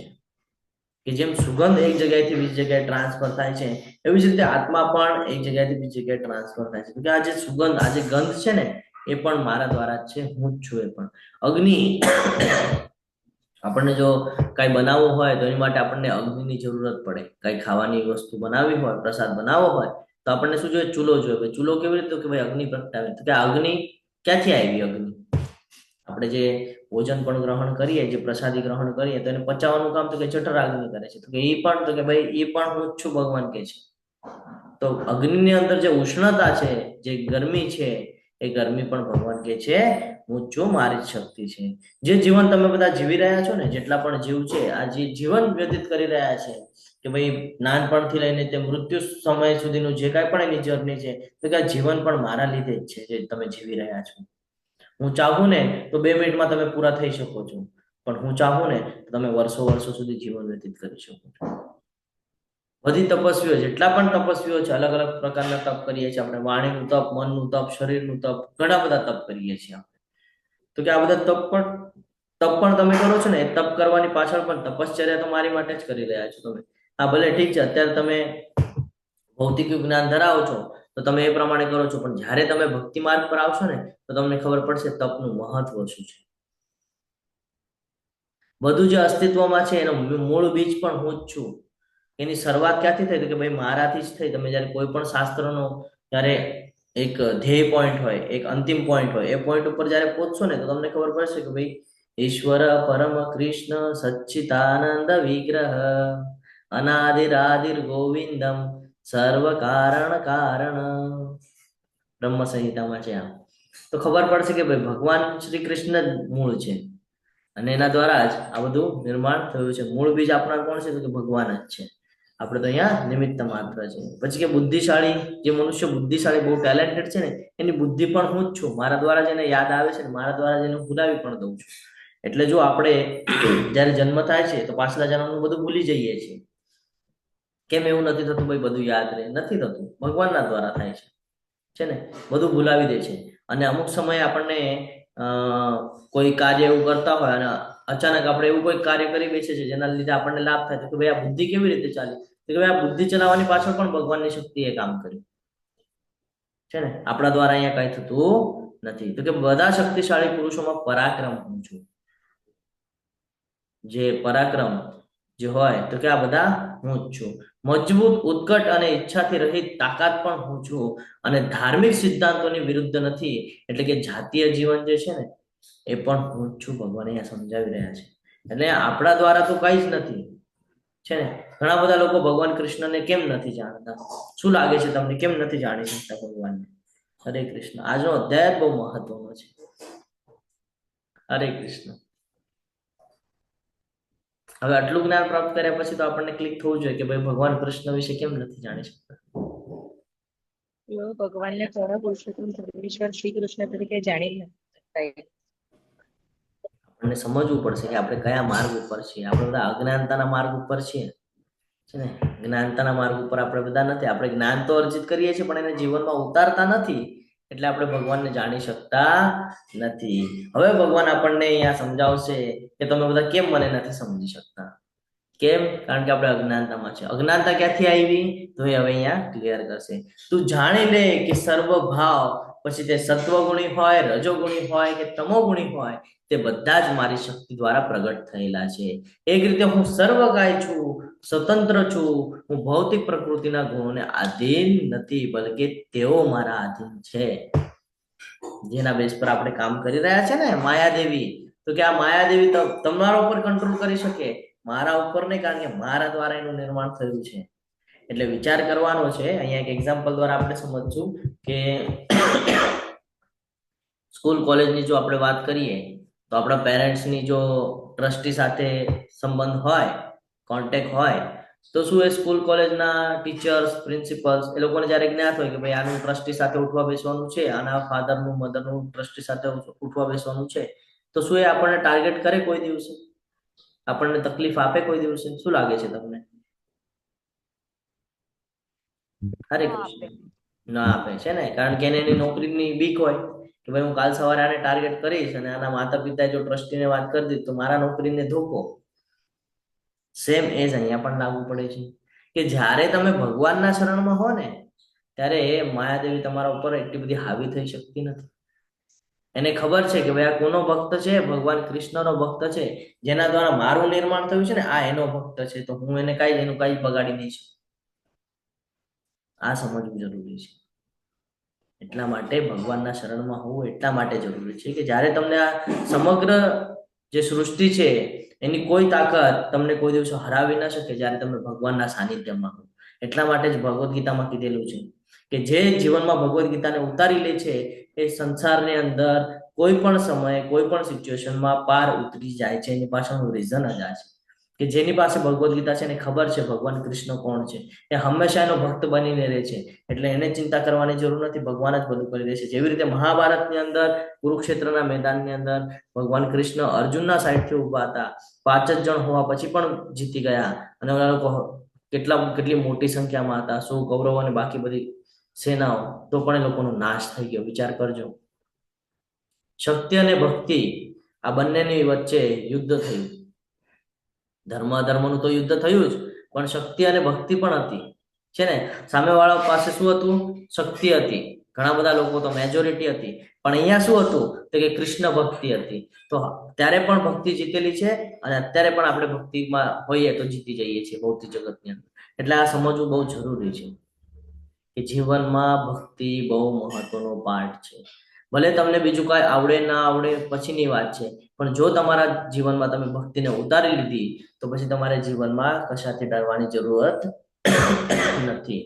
ત્રણેય ગુણો એટલે કે સત્વગુણ, રજોગુણ અને તમોગુણ દ્વારા મોહ પામેલું આ સમગ્ર જગત ગુણાતીત તથા અવિનાશી એવા મને જાણતું નથી. કોઈ દિવસે ભગવાનને જાણતું નથી. કેમ? તો કે 3 ગુણોની અંદર કાર્ય કરી રહ્યા છે, અને એ 3 ગુણો દ્વારા મોહિત થયેલા છે.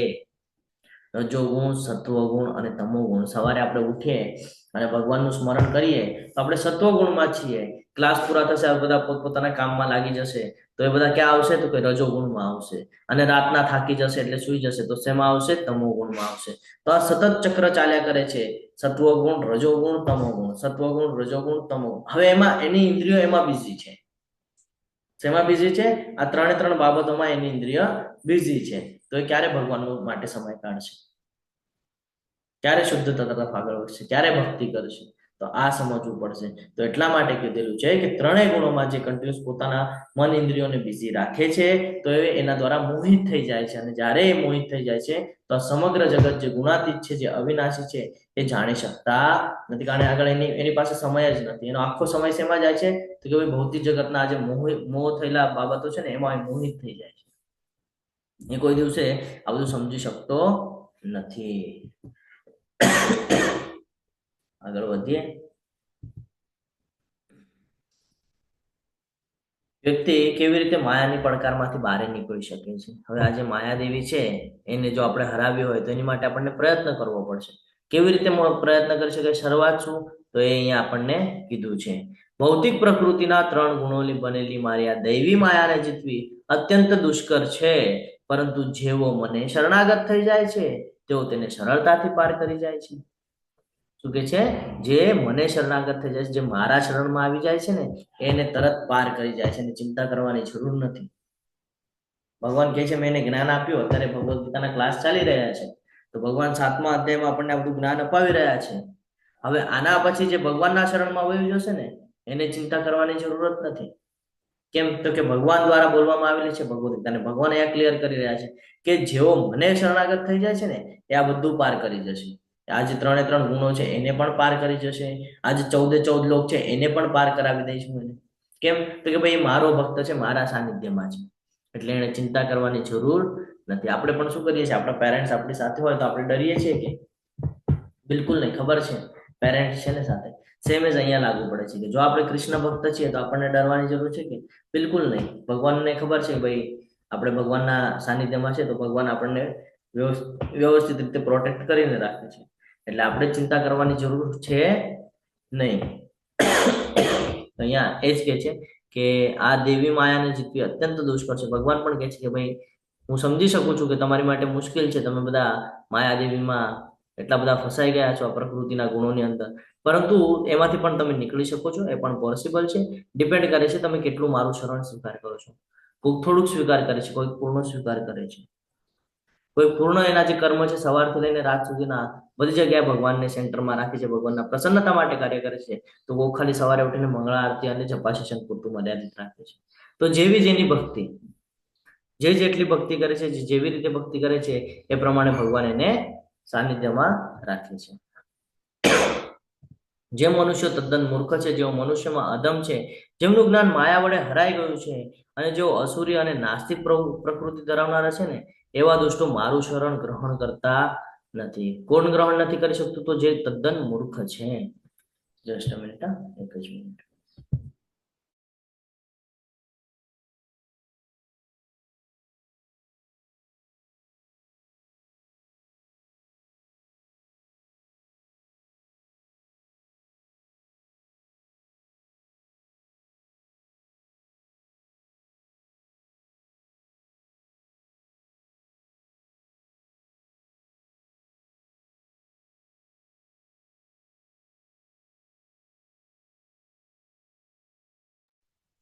તો મૂર્ખ કોને કીધું છે કે જે આ જ્ઞાન અર્જિત કરે છે અને તે પછી પણ સમજી શકતા નથી, એને મૂર્ખ કીધું છે.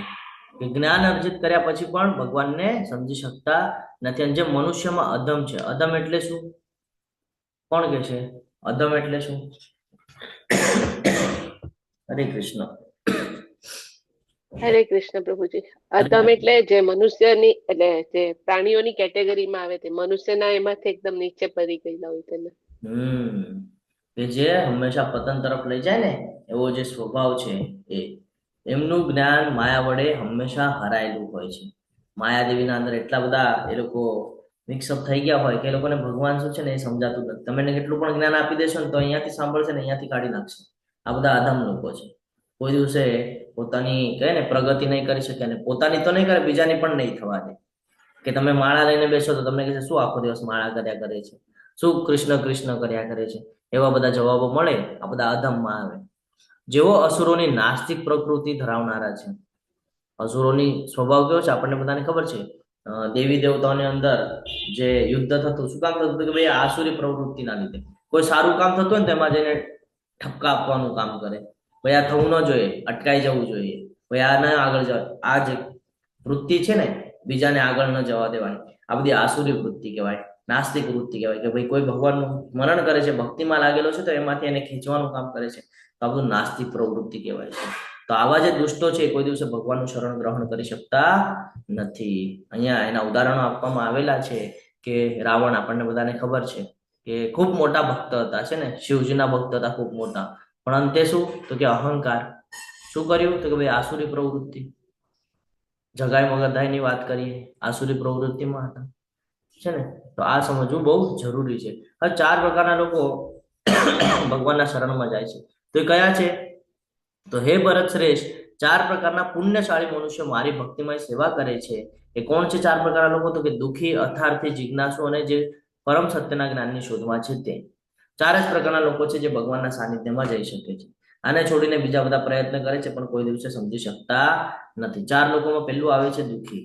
જ્યાં સુધી આપણા જીવનમાં દુઃખ નહીં આવે ત્યાં સુધી આપણે ભગવાનના શરણમાં જતા નથી. દુઃખ આવે એટલે સીધું આપણને ભગવાન યાદ આવે, અને જ્યારે બધું સરખું થઈ જાય તો ભગવાન કોણ છે ભૂલી જાય.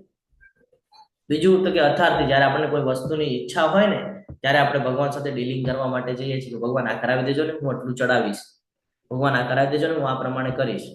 અર્થાર્થી. જિજ્ઞાસુ. જિજ્ઞાસુ એટલે શું? જેને ઈચ્છા હોય કે ભાઈ શું છે જાણવું છે મારે, શું છે જાણવું છે.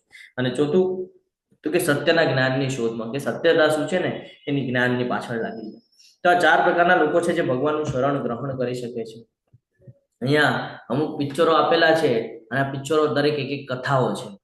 તમારે આ કથાઓને અનુસાર નિર્ણય લેવાનો છે કે કઈ સિચ્યુએશનમાં છે આ 4 માંથી.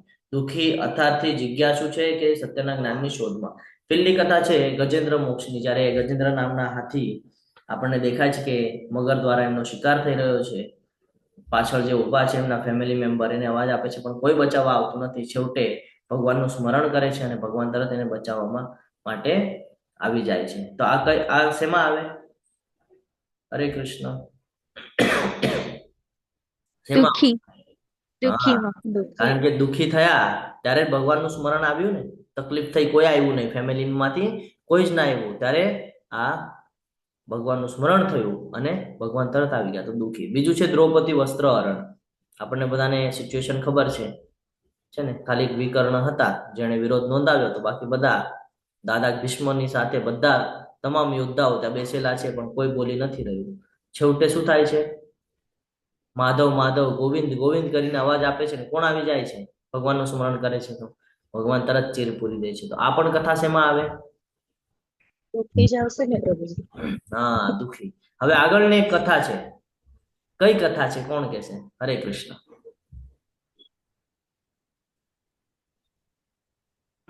હરે કૃષ્ણ. યશોદા માતાનું દર્શન આપે છે. સુખદેવ ગોસ્વામીની કથા.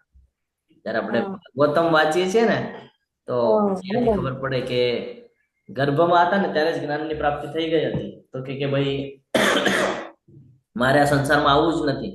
તો કે કેમ નથી આવવું? તો કે ભાઈ હું સંસારમાં આવીશ ને તો માયાદેવી મારા પર પ્રભાવ નાખશે અને હું એમાં ફસાઈ જઈશ, તો આવું જ નથી. તો 14 વર્ષના થઈ જાય છે, ગર્ભની અંદર પણ બહાર આવવા તૈયાર નથી. વેદવ્યાસ કે છે બહાર આવો, તો સાંભળતા નથી. પછી એ કે છે કે ભાઈ હું કેવી રીતે બહાર આવું, શું ગેરંટી કે ભાઈ મારા ઉપર પ્રભાવ નહીં પડે? તો કે હું આપું છું ને વચન કે તારા ઉપર નહીં પડે. તો કે તમે પોતે માયાદેવીના પ્રભાવમાં છો, તમે પોતે લગ્ન કરેલા છે, તમે પોતે માયાદેવીના પ્રભાવમાં છો, તમે મને ના પાડો છો કે ભાઈ નહીં પડે, હું ન માનું. પછી જયારે ભગવાનને કહેવામાં આવે છે ત્યારે ત્યાં આવે છે અને પ્રોમિસ આપે છે કે ભાઈ તારા ઉપર માયાદેવીનો પ્રભાવ નહીં પડે. ત્યારે એ ગર્ભમાંથી બહાર આવે છે, અને જેવા બહાર આવે છે એવા ભાગવા માંડે છે. એ જગ્યા છોડીને તરત ભાગવા માંડે છે અને જંગલમાં વયા જાય છે. અને ભાગવતમ કહી રહ્યા છે. પરીક્ષિત મહારાજની કથા પણ આપણને ખબર છે. તો જો રાઈટ સાઈડ ની અંદર છે સુખદેવ ગોસ્વામી. તો આ જે કથા છે શેમાં આવે? આ ચારમાંથી, દુઃખી, અર્થાર્થી, જિજ્ઞાસુ કે સત્યના જ્ઞાનની શોધમાં. હરે કૃષ્ણ. જિજ્ઞાસુ, જિજ્ઞાસુ બંનેમાં આવે, પરમ જ્ઞાનમાં પણ આવે. હા, પછી સત્યના જ્ઞાનની શોધમાં. હા, આગળની કથા. હરે કૃષ્ણ. અર્થાર્થી. દુઃખી. અર્થાર્થી છે કોણ છે? જિજ્ઞાસુ છે. ધ્રુવ મહારાજ. ધ્રુવ મહારાજ છે. ધ્રુવ મહારાજ. ધ્રુવ મહારાજ છે. હા, શું હતું ધ્રુવ મહારાજની કથા? આપણને બધાને ખબર છે, આપણે પછી લઈશું. ધ્રુવ મહારાજ વિશે આપણે પછી લઈશું. તમે તૈયારી રાખજો કે શું હશે. એની આગળ ભગવાન શ્રી રામ અને કોણ છે ખબર છે? હનુમાન મહારાજ. હરે કૃષ્ણ. બોલો. હનુમાનજી. હનુમાનજી. સુગ્રીવ છે. હા, સુગ્રીવ છે, હનુમાનજી નથી. કયો પ્રસંગ છે ખબર છે તમને? હા. બાલીનો જયારે વધ કરવામાં આવેલો હતો ને, જયારે બધું એને એનું રાજપાટ લઈ લીધું હતું અને એની પત્નીનું હરણ કરી લીધું હતું. તો બાલીનો જયારે વધ કરવાનો હતો ને ત્યારે ભગવાન શ્રી રામની પાસે ગયા અને એમની સાથે ડીલિંગ કરી હતી. શું ડીલિંગ કરી હતી? કે ભાઈ મારું આ બધું છે તો મને એમાંથી બચાવો, હું તમારા કામ આવીશ, હું તમને તમારા એમાં ક્યાંક ને ક્યાંક ઉપયોગી થઈશ. ડીલિંગ કરેલી હતી. તો આ શેમાં આવે? અથાર્થીમાં આવે. કે કંઈક આપશો તો હું કરીશ, અથાર્થી. અને લાસ્ટમાં છે એ બધા જે ઋષિઓ છે એ બધા જ્ઞાનની ચર્ચા કરે છે, ભાગવતમની ચર્ચા કરે છે. તો આ છે સત્યના જ્ઞાનની શોધમાં. આમાંની એક કથા રહી ગઈ છે જે આપણે આગળ સમજવાનો પ્રયત્ન કરશું. તો આ કથા કોઈને ખબર છે? ધ્રુવ મહારાજ વાળી. હરે કૃષ્ણ. હું શોર્ટમાં તમને સમજાવવાનો પ્રયત્ન કરીશ, કારણ કે સમયની પાબંદી છે. તો આપણે થોડું શોર્ટમાં સમજશું. સુનીતિ અને સુરુચિ અને સુનીતિ એમ બે પત્ની હોય છે એ રાજાને. અને ધ્રુવ મહારાજ છે એની બે માતા છે, એક સાવકી માતા છે અને એક એની માતા છે. તો બંનેને એક એક પુત્રની પ્રાપ્તિ છે. તો જે મોટો પુત્ર છે એ રાજાના ખોળામાં બેસેલો છે, અને ધ્રુવ મહારાજ છે એની પણ ઈચ્છા છે કે ભાઈ મારે પણ આવી રીતે મારા પિતાના ખોળામાં બેસવાની ઈચ્છા છે, મારી પણ ઈચ્છા છે. તો એને એટલું વેલ્યુ દેવામાં આવતી નથી. અને હું તમને બહુ શોર્ટમાં કહું છું આ કથા, પણ આમ બહુ વિસ્તૃત છે. તો એની પણ ઈચ્છા છે કે ભાઈ મને પણ આવી રીતે લાડ પ્યાર કરવો જોઈએ અને મને પણ આવી રીતે રાખવું જોઈએ. તો નથી રાખતા એને એવી રીતે. તો એની માતા પાસે જાય છે. એની માતાને કહે છે કે ભાઈ હું પણ તો એનો બાળક છું, તો મને પણ એવી રીતે રાખવું જોઈએ એમને. તો કે ભાઈ તારી વાત સાચી છે, પણ એની માટે તારી માતા પાસે જવું પડશે, જે સાવકી માતા છે એની પાસે જવું પડશે ને એની પાસેથી પરમિશન લેવી પડશે. તો જયારે એની માતા પાસે જાય છે, સાવકી માતા પાસે, અને એને કહે છે કે ભાઈ મને કેવી રીતે મને આવી રીતે કેમ ટ્રીટમેન્ટ નથી મળી રહી, હું પણ તો એનો પુત્ર છું. ત્યારે એને કહેવામાં આવે છે તું મારા ગર્ભમાંથી જન્મ તે લીધો નથી, એની માટે તને મારા ગર્ભમાંથી જન્મ લેવો પડશે, ત્યારે તને એવી રીતે આ બધું પ્રાપ્ત થશે. તો એને થોડો ગુસ્સો આવી જાય છે, ક્રોધમાં છે કે ભાઈ મનના વિરુદ્ધ થઈ રહ્યું છે બધું અને નથી એક્સેપ્ટ થઈ રહ્યું. તો પાછો પોતાની મા પાસે આવે છે. તો એની માતા કહે છે કે એણે જે કીધું છે એ યોગ્ય જ છે. તો શું કરવાનું? તો કે ભાઈ તારે પાછો જન્મ લેવો પડશે. તો કેવી રીતે? તો કે ભાઈ પહેલા ભગવાનનું શરણ સ્વીકારવું પડશે. ખૂબ નાની એવી ઉંમર છે, 5 વર્ષની ઉંમર છે, અને નીકળી જાય છે જંગલની અંદર. શું? તો કે ભાઈ ભગવાનનું સ્મરણ કરવા માટે કે ભાઈ મને પણ રાજપાટ જોઈએ છે. જંગલમાં નીકળી જાય છે. આટલું નાનું બાળક છે, જંગલમાં એકલું ફરી રહ્યું છે. નારદજીને ખબર પડે છે. નારદજી ત્યાં પહોંચી જાય છે અને એને પૂછે છે કે ભાઈ ક્યાં જાય છે? કે ભાઈ હું ભગવાનને શોધવા જાઉં છું. કેમ? તો કે ભાઈ મારી સાથે આવી સિચ્યુએશન થઈ અને મને મારો હક જોઈએ છે. શું કે છે? મને મારો હક જોઈએ છે, મારી સાથે આવી બધી સિચ્યુએશન થઈ છે. તો પછી એને જ્ઞાન આપે છે કે ભાઈ ઠીક છે, તારી ઈચ્છા છે ને. સાંભળતા જ નથી, જીદ કરે છે ભાઈ મને તો ભગવાનની પ્રાપ્તિ જ કરવી છે, હવે મારે ભગવાન સાથે વાત જ કરવી છે, મારે આ બધું ક્લિયર જ કરવું છે. તો એને મંત્ર આપવામાં આવે છે, ઓમ નમો ભગવતે વાસુદેવાય. જંગલમાં નીકળી જાય છે, તપ કરે છે ઘણું મોટું, અને ઓમ નમો ભગવતે વાસુદેવાયના જપ ચાલી રહ્યા છે.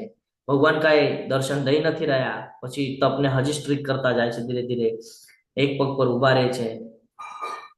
ઠંડી છે, પવન ફૂંકાય છે, કાંઈ જ ધ્યાનમાં નથી એમના, અને ભગવાનનું સ્મરણ ચાલી રહ્યું છે. ધીરે ધીરે ધીરે ધીરે એવી સિચ્યુએશનમાં આવે છે કે શ્વાસ બંધ કરી દે, શ્વાસ રોકવાની સિચ્યુએશનમાં આવી જાય છે. ત્યાં જે ખાવાનું છે તો પાંદડા, ફૂલ, ફળ એવું બધું ખાઈને જીવન વ્યતીત કરી રહ્યા છે અને ભગવાનનું સ્મરણ કરી રહ્યા છે. એવો દ્રઢ નિશ્ચય કરી લીધો છે કે આજે જ્યાં સુધી ભગવાન મને દર્શન નહીં આપે, જ્યાં સુધી મારા આ જે સમસ્યા છે એનું નિરાકરણ નહીં કરું, ત્યાં સુધી હું ભગવાનનું સ્મરણ કરતો રહીશ. આ એની દ્રઢતા હતી, નિશ્ચય હતું. આપણે એવું હોતું નથી, આપણે વચ્ચેથી જ છોડી દઈએ છીએ. તો સાંભળજો આ કથા, એટલા માટે હું તમારી સાથે શેર કરું છું કે જીવનમાં ભક્તિ કેટલી મહત્વની છે. ભગવાનની ભક્તિ કરે છે અને એક સમય આવે છે કે જ્યારે શ્વાસ પણ રોકવાના સ્થિતિમાં આવી જાય છે, ભગવાન તરત જ દર્શન આપે છે. પહેલા તો એને અંતર્મનમાં દર્શન આપે છે, તો એને લાગે છે કે ભાઈ હું સ્વપ્ન જોઈ રહ્યો છું. પછી એને ક્લિયર નથી થતું, તો એને એમ થાય છે કે મારું ભંગ કરાવવા માટે, મારી આ જે સાધના છે એ ભંગ કરાવવા માટે કોઈક આવેલું છે. તો પછી ભગવાનને કહે છે કે જો તમે જ સાચે હો તો તમે મને દર્શન આપો. અંતર્મનની અંદર દર્શન આપે છે, અને પછી બારે એના આંખોની સામે ઉભા છે, આંખ ખોલવા કે છે, આંખ ખોલે છે. હવે જયારે સાક્ષાત ભગવાનના દર્શન સામે થઈ જાય છે તો ભૂલી જાય છે કે ભાઈ બોલવાનું શું છે. ભગવાનનું સ્મરણ શા માટે કરી રહ્યો હતો ને એ બધું જ ભૂલી જાય છે. વાચા ફૂટતી નથી, ભગવાન શંખ અડાડે છે અને એની વાચા ફૂટે છે. ભગવાન એને કહે છે બોલ, તારે શું જોઈએ છે? તો એના શબ્દ સાથે લેજો, શબ્દ જોજો શું બોલ્યા છે એમણે. કે છે મને હવે તમે મળી ગયા ને મને હવે બીજું કાંઈ જ નથી જોઈતું. શું કે છે? તમે મળી ગયા, તમારા દર્શન થઈ ગયા, હવે મને બીજું કાંઈ જ નથી જોઈતું. જેની માટે તપ કર્યું હતું, રાજપાટ જોઈતો હતો, એની માટે તપ કર્યું હતું, તરત ભૂલાઈ ગયું બધું. કેમ? કારણ કે ભક્તિ માર્ગ ઉપર હતા. ભગવાનના જયારે દર્શન થાય છે તો ભગવાનને કહે છે કે મને કાંઈ જોઈતું નથી. પરંતુ જ્યારે ભગવાન શંખ અડાડે છે, ભગવાનને બધું ખબર છે ને શું જોઈએ છે શું નહીં. તો ભગવાન એને ત્યાં પ્રોમિસ કરે છે અને ભગવાન એને કહે છે કે તને રાજપાટ જોઈતો હતો ને, તને હું એવું રાજ્ય આપીશ, એવો રાજપાટ આપીશ કે કોઈ દિવસે નષ્ટ નહીં થાય. શું કે છે? કોઈ દિવસે નષ્ટ નહીં થાય. તો એ કહે છે કે ભગવાન જ્યાં તમે ન હો ત્યાં હું એકલો રહી નથી શકતો, તો તમે મારી સાથે રહેજો. તો ભગવાન એક એવું જગ્યા આપે છે, એક એવી પ્લેસ આપે છે, આ આખું સમગ્ર જગત છે ને એની અંદર એક એવી પ્લેસ આપેલી છે કે જ્યાં ધ્રુવ મહારાજ વાસ કરે છે અને એની સાથે ભગવાન પણ વાસ કરી રહ્યા છે. અને એ પ્લેસ છે ધ્રુવનો તારો, જે આપણે કહીએ છીએ. જે આપણે આકાશમાં નભમંડળની અંદર જે સૌથી વધારે ચમકે છે ને એ ધ્રુવનો તારો એ છે. કે ક્યારે મળ્યું? તો કે ભગવાનની અનન્ય ભક્તિ દ્વારા. ભગવાન કહે છે ને તારી ઈચ્છાની હું પૂર્તિ કરું છું. ડિપેન્ડ છે તમે કેવી પ્રકારની ભક્તિ કરો છો. જયારે ધ્રુવ મહારાજ જેવી ભક્તિ કરે છે તો ધ્રુવ મહારાજ શું કે છે, હવે મને કાંઈ નથી જોઈતું, પણ ભગવાનને ખબર છે એને શું જોઈતું હતું. ભગવાન એને કેવું આપી દીધું? એ તો ભૌતિક જગતના રાજપાટની વાત કરતા હતા. એને એટલું મોટું રાજપાટ આપી દીધું કે કોઈ દિવસે નષ્ટ જ નહીં થાય, હવે રાજ્ય કર્યા કર. ત્યારે પણ એની ઈચ્છા શું છે કે ભાઈ તમે મારી સાથે રહ્યો. તો ભગવાને એ પણ ઈચ્છા પૂરી કરી કે હા હું તારી સાથે રહીશ. જ્યારે સમગ્ર સૃષ્ટિનો નાશ થાય છે, આખી જે આ બ્રહ્માંડ છે એનો નાશ થાય છે, તો પણ એ જે પ્લેસ છે એનો નાશ થતો નથી. આ ભગવાનની ભક્તિ છે. એટલા માટે હંમેશા ભગવાનના ભક્તિમાં જે રહે છે ને એનું કોઈ દિવસે પતન થતું નથી. આમાંનો જે પૂર્ણ જ્ઞાની છે અને શુદ્ધ ભક્તિમાં તલ્લીન રહે છે તે સર્વશ્રેષ્ઠ છે, કારણ કે હું તેને અત્યંત પ્રિય છું અને તે પણ મને અત્યંત પ્રિય છે. જે ભગવાનની ભક્તિ કરે છે, શુદ્ધ ભક્તિ કરે છે, ભગવાનને હંમેશા એ પ્રિય હોય છે. હવે ભગવાન અહીંયા કહી રહ્યા છે બહુનામ જન્મ નામંતે જ્ઞાનવાન માં પ્રપદ્યંતે વાસુદેવમ સર્વમિતિ સ મહાત્મા સુર દુર્લભ. આવો મહાત્મા બહુ દુર્લભ હોય છે. કોણ? તો કે અનેક જન્માંતરો પછી જે મનુષ્ય ખરેખર જ્ઞાન થાય છે અને મને સર્વ કારણોના કારણ જાણી મારા શરણે આવે છે ને, આવો મહાત્મા. ઘણા બધા જન્મ લાગે છે ભગવાનના શરણ સ્વીકારવા માટે. શોર્ટકટમાં આપણે કોઈ દિવસે કરી શકતા નથી. આપણે ઘણા બધા એવા જન્મ લીધા છે જ્યાં થોડીક ભક્તિ કરી હશે અને હવે ભગવાનને આપણા ઉપર કૃપા થાય છે અને આપણને ફ્રી ઓફ કોસ્ટમાં ભગવદ્ ગીતાના ક્લાસ પ્રોવાઈડ થઈ રહ્યા છે. તો આ ભગવાનની અહેતુકી કૃપા છે આપણા ઉપર કે આપણને બધા જ્ઞાન અપાવી રહ્યા છે આ ક્લાસ દ્વારા. અને એના પછી આપણે જયારે ભગવાનનું શરણ સ્વીકાર કરે છે તો એને કીધું છે મહાત્મા. અને આવો મહાત્મા, આવો જીવ બહુ દુર્લભ હોય છે. કરોડોમાં કોઈ એક બની શકે છે. ભગવાન અહીંયા કહે છે ક્યારે, તો કે જન્મ જન્માંતરો પછી, અસંખ્ય એવા જન્મ લેવા પડે છે, જન્મ જન્માંતર પછી આ બધું શક્ય થાય છે. મને પૂર્ણ રીતે નહીં જાણનારા બુદ્ધિહીન મનુષ્યો માને છે કે હું પૂર્ણ પુરુષોત્તમ પરમેશ્વર કૃષ્ણ પહેલા નિરાકાર હતો અને હવે મેં આ વ્યક્તિત્વને ધારણ કર્યું છે. તેમના અલ્પ જ્ઞાનને કારણે તેઓ મારી અવિનાશી અને સર્વોપરી પ્રકૃતિને જાણતા નથી. જે લોકો બુદ્ધિહીન છે, જે લોકો આસુરી પ્રવૃત્તિ ધરાવે છે, એ લોકો કોઈ દિવસે ભગવાનને સમજી શકતા નથી. એ લોકોને જ્ઞાન નથી, એ લોકોનું જ્ઞાન વિકસિત થતું નથી અને એ કોઈ દિવસે ભગવાનને સમજી શકતા નથી. હું મૂર્ખ તથા અલ્પ બુદ્ધિ વાળા માણસો સમક્ષ કદી પોતાને પ્રગટ નથી કરતો. તેમને માટે હું મારી અંતરંગ શક્તિ દ્વારા આવૃત્ત રહું છું અને તેથી તેઓ જાણતા નથી કે હું અજન્મ અને અવિનાશી છું. ભગવાન કહે છે મને કોઈ જરૂરત નથી લોકોને બતાડવાની કે હું કોણ છું, મારી શક્તિ શું છે, કઈ જ જરૂરત નથી, મને કોઈ ઇન્ટરેસ્ટ જ નથી એમાં. ભગવાન કહે છે જે મૂર્ખ લોકો છે, જે આ જ્ઞાન અર્જિત કર્યા પછી પણ એને એક્સેપ્ટ નથી કરી શકતા, એ બધા અલ્પ બુદ્ધિવાળા છે. લોકોની બુદ્ધિ કેવી છે? અલ્પ છે, સૂક્ષ્મ છે, નાની છે. તો કે આ લોકો કોઈ દિવસે નહીં સમજી શકે કે ભગવાન અવતાર શું કામ લે છે ને. તો ભગવાન કહે છે હું મારી અંતરંગ શક્તિ દ્વારા આવૃત રહું છું, મને કોઈ જરૂરત નથી આ લોકોને બધું જ્ઞાન આપવાની. હે અર્જુન, પૂર્ણ પુરુષોત્તમ પરમેશ્વર તરીકે હું જે કઈ ભૂતકાળમાં થયેલું છે, જે વર્તમાનમાં થઈ રહ્યું છે અને જે હવે થવાનું છે તે બધું જ જાણું છું. હું સર્વ જીવોને જાણું છું પરંતુ મને કોઈ જાણતું નથી. ભગવાન એ કહે છે કે હું તો બધું જ જાણું છું પણ મને કોઈ જાણતું નથી. આનો અર્થ શું? કોણ કહેશે? ભગવાન કેમ એમ બોલ્યા કે હું તો બધું જાણું છું પણ મને કોઈ જાણતું નથી? હરે કૃષ્ણ. કારણ કે ભગવાનને જાણવા માટે ભગવાનનું શરણ સ્વીકાર કરવું પડશે ને. જ્યારે તમે એના શરણે જશો તો તમને ખબર પડશે ભગવાન કોણ છે. આપણે શરણમાં જ જતા નથી તો ક્યાંથી ખબર પડશે? તો કોણ જાણી શકે છે? જે ભગવાનનો શુદ્ધ ભક્ત છે એ જ ભગવાનને જાણી શકે છે. આપણે બધા પણ હજી એ કેટેગરીમાં આવતા નથી કારણ કે આપણે ભગવાનને શુદ્ધ ભક્તિ કરવાનો પ્રયાસ કરી રહ્યા છીએ. આપણે બધા પણ ભૌતિક જગતમાં એટલા બધા સંકળાયેલા છે કે આપણે હજી પણ ભગવાનની માટે, ભગવાનના પ્રસન્નતા માટે બધા કર્મ કરી રહ્યા નથી. જ્યારે આપણે કર્મ કરશું, શુદ્ધતા તરફ આગળ વધશું ને, ત્યારે ભગવાને આપણને જ્ઞાન કરાવશે છે ને. એટલે અહીંયા સમજવું બહુ જરૂરી છે. હે અર્જુન, અહીંયા કે છે દ્વૈત ભ્રમણામાંથી કેવી રીતે મુક્ત થવું છે. આ જે ભ્રમણા છે, આજે અલગ અલગ યોનિઓમાં આપણને ફેરવવાનું કામ થઈ રહ્યું છે, એમાંથી કેવી રીતે મુક્ત થાય? તો ભગવાન અહીંયા એ પણ આપણને ક્લિયર કરે છે કે જે મનુષ્ય પૂર્વ જન્મમાં તથા આ જન્મમાં પુણ્ય કર્મ કર્યા છે. શું કીધું છે? પૂર્વ જન્મમાં પણ પુણ્ય કર્મ કરવા પડશે, ત્યારે યોગ્ય યોનિ પ્રાપ્ત થશે, ત્યારે યોગ્ય ઘરમાં જન્મ મળશે. અને એ પછી પણ જે અત્યારે જન્મ મળે છે એની અંદર જો પુણ્ય કર્મ કરે છે તો એનાથી શું થાય છે? તો એ કન્ટિન્યુઅસ પુણ્ય કર્મ કર્યા હશે ને તો પાપ કર્મનો નષ્ટ થશે. જ્યારે પલડું જોશો પુણ્ય અને પાપનું તો ખબર પડશે કે ભાઈ પુણ્ય કર્મ કર્યા હશે ને તો પાપ કર્મ નષ્ટ થયા હશે અને ત્યારે એ એના મોહમાંથી દૂર થશે.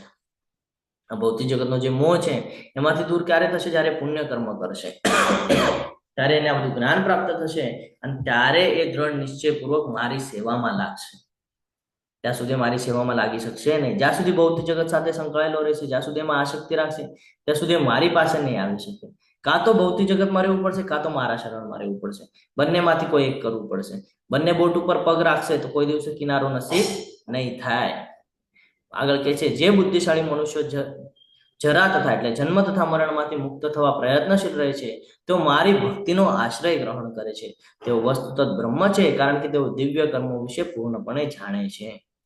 શું કે છે અહીંયા કે જે મનુષ્ય બુદ્ધિશાળી છે, જેને આ જ્ઞાનની પ્રાપ્તિ થઈ છે, એ શું કરે છે? જન્મ અને મૃત્યુના ચક્કરમાંથી બચવા માટે પ્રયાસ કરે છે. મારે પાછો જન્મ લેવો નથી. અને કેવી રીતે? તો કે એ લોકો શું કરે છે? ભક્તિનો આશ્રય ગ્રહણ કરે છે. ભક્તિને મહત્વ છે. જ્યારે ભગવાનનું શરણ લે છે તો ભક્તિ માર્ગે લે છે ને. તો ભક્તિ કરે છે ત્યારે એને આ બધું જ્ઞાન પ્રાપ્ત થાય છે અને શું કરે છે? પછી એના કર્મો દિવ્યતા તરફ આગળ લઈ જાય છે. એવા કર્મ કરે છે જે ભગવાનના પ્રસન્નતા માટે કરવામાં આવે અને એનાથી શું થાય છે? પછી વસ્તુત જ બ્રહ્મ છે કે જે કાંઈ પણ કરે છે ને બધું દિવ્ય જ છે. જ્યારે ભગવાનના શરણમાં રહીને ભગવાન માટે, ભગવાનના પ્રસન્નતા માટે કરવામાં આવે છે ને એ તમામ વસ્તુ દિવ્ય છે. તમે પ્રસાદી ભોગ બનાવતો ત્યારે ભગવાનનું સ્મરણ કરો તો એ દિવ્ય છે. તમે જ્યારે ભગવદ ગીતા ભાગવતમ કોઈને આપો તો એ દિવ્ય છે. કોઈ પણ કર્મ જે ભગવાનના પ્રસન્નતા માટે હોય, ભગવાને જે કીધું છે શાસ્ત્રમાં એ પ્રમાણેનું વર્ણન જે કરતા હોય આપણે, એ પ્રકારનું આપણી જો વર્તણૂક હોય તે બધું દિવ્ય છે. પછી તમે એમાં નામ સ્મરણ કરતો એ પણ દિવ્ય છે. ભગવાનની સેવા કરો એ પણ દિવ્ય છે. માર્જનમ કરો એ પણ દિવ્ય છે ને. તો આ બધું દિવ્ય છે. ભગવાન માટે કરવામાં આવેલી તમામ વસ્તુ દિવ્ય છે. જે મનુષ્ય મને એટલે કે પરમેશ્વરને મારી પૂર્ણ ચેતનામાં રહી મને જગતનો, દેવોનો તથા યજ્ઞની સર્વ પદ્ધતિઓનો નિયામક જાણે છે, તેઓ પોતાના મૃત્યુ સમય પણ મને ભગવાન તરીકે જાણી તથા સમજી શકે છે. મૃત્યુ સમય કોણ ભગવાનને સમજી શકે? તો જેને આ જ્ઞાન પ્રાપ્ત થયું છે, જે ભગવાનને સમજી રહ્યો છે, તે એ મનુષ્ય છે ને, જે પૂર્ણ ચેતનામાં રહી ભગવાન આ સમગ્ર સૃષ્ટિને કેવી રીતે નિર્માણ કરીને કેવી રીતે એમના અંતરંગ અને બહિરંગ શક્તિ દ્વારા આ બધું હેન્ડલ કરે છે, જે દેવો છે, જે યજ્ઞો છે, એના જે પદ્ધતિઓ છે એને જાણે છે. ભગવાન એની પહેલા પણ કીધું છે ને, સમસ્ત યજ્ઞો તથા તપશ્ચર્યાઓનો પરમ ભોગતા હું છું, સમસ્ત ગ્રહો તથા દેવી દેવતાઓનો પરમેશ્વર હું છું, ભગવાને કીધેલું ને. તો આ સમજવું જરૂરી છે. જે આ જાણે છે એ પોતાના મૃત્યુ સમય પણ મને ભગવાન તરીકે જાણી શકે છે અને સમજી શકે છે. એ અંતિમ સમયમાં મારું સ્મરણ કરી શકે છે. એવી રીતે ભગવાન અહીંયા યાદ અપાવે છે. તો આ સાથે આપણો આજનો અધ્યાય અહીંયા પૂર્ણ થાય છે. તમે બધા ખૂબ શાંતિપૂર્વક મને સાંભળો એટલે તમારા બધાનો ખૂબ આભારી છું. વાંછા કલ્પતરુભ્યશ્ચ કૃપા સિંધુભ્ય એવ ચ પતિતાનામ પાવનેભ્યો વૈષ્ણવેભ્યો નમો નમઃ. અનંત કોટી વૈષ્ણવ વૃંદ કી જય, ભગવદ ગીતા કી જય, શ્રીલ પ્રભુપાદ કી જય, સદગુરુદેવ કી જય. હરે કૃષ્ણ કૃષ્ણ કૃષ્ણ હરે હરે, હરે રામ રામ રામ હરે હરે. હરે કૃષ્ણ. સર્વને દંડવત પ્રણામ.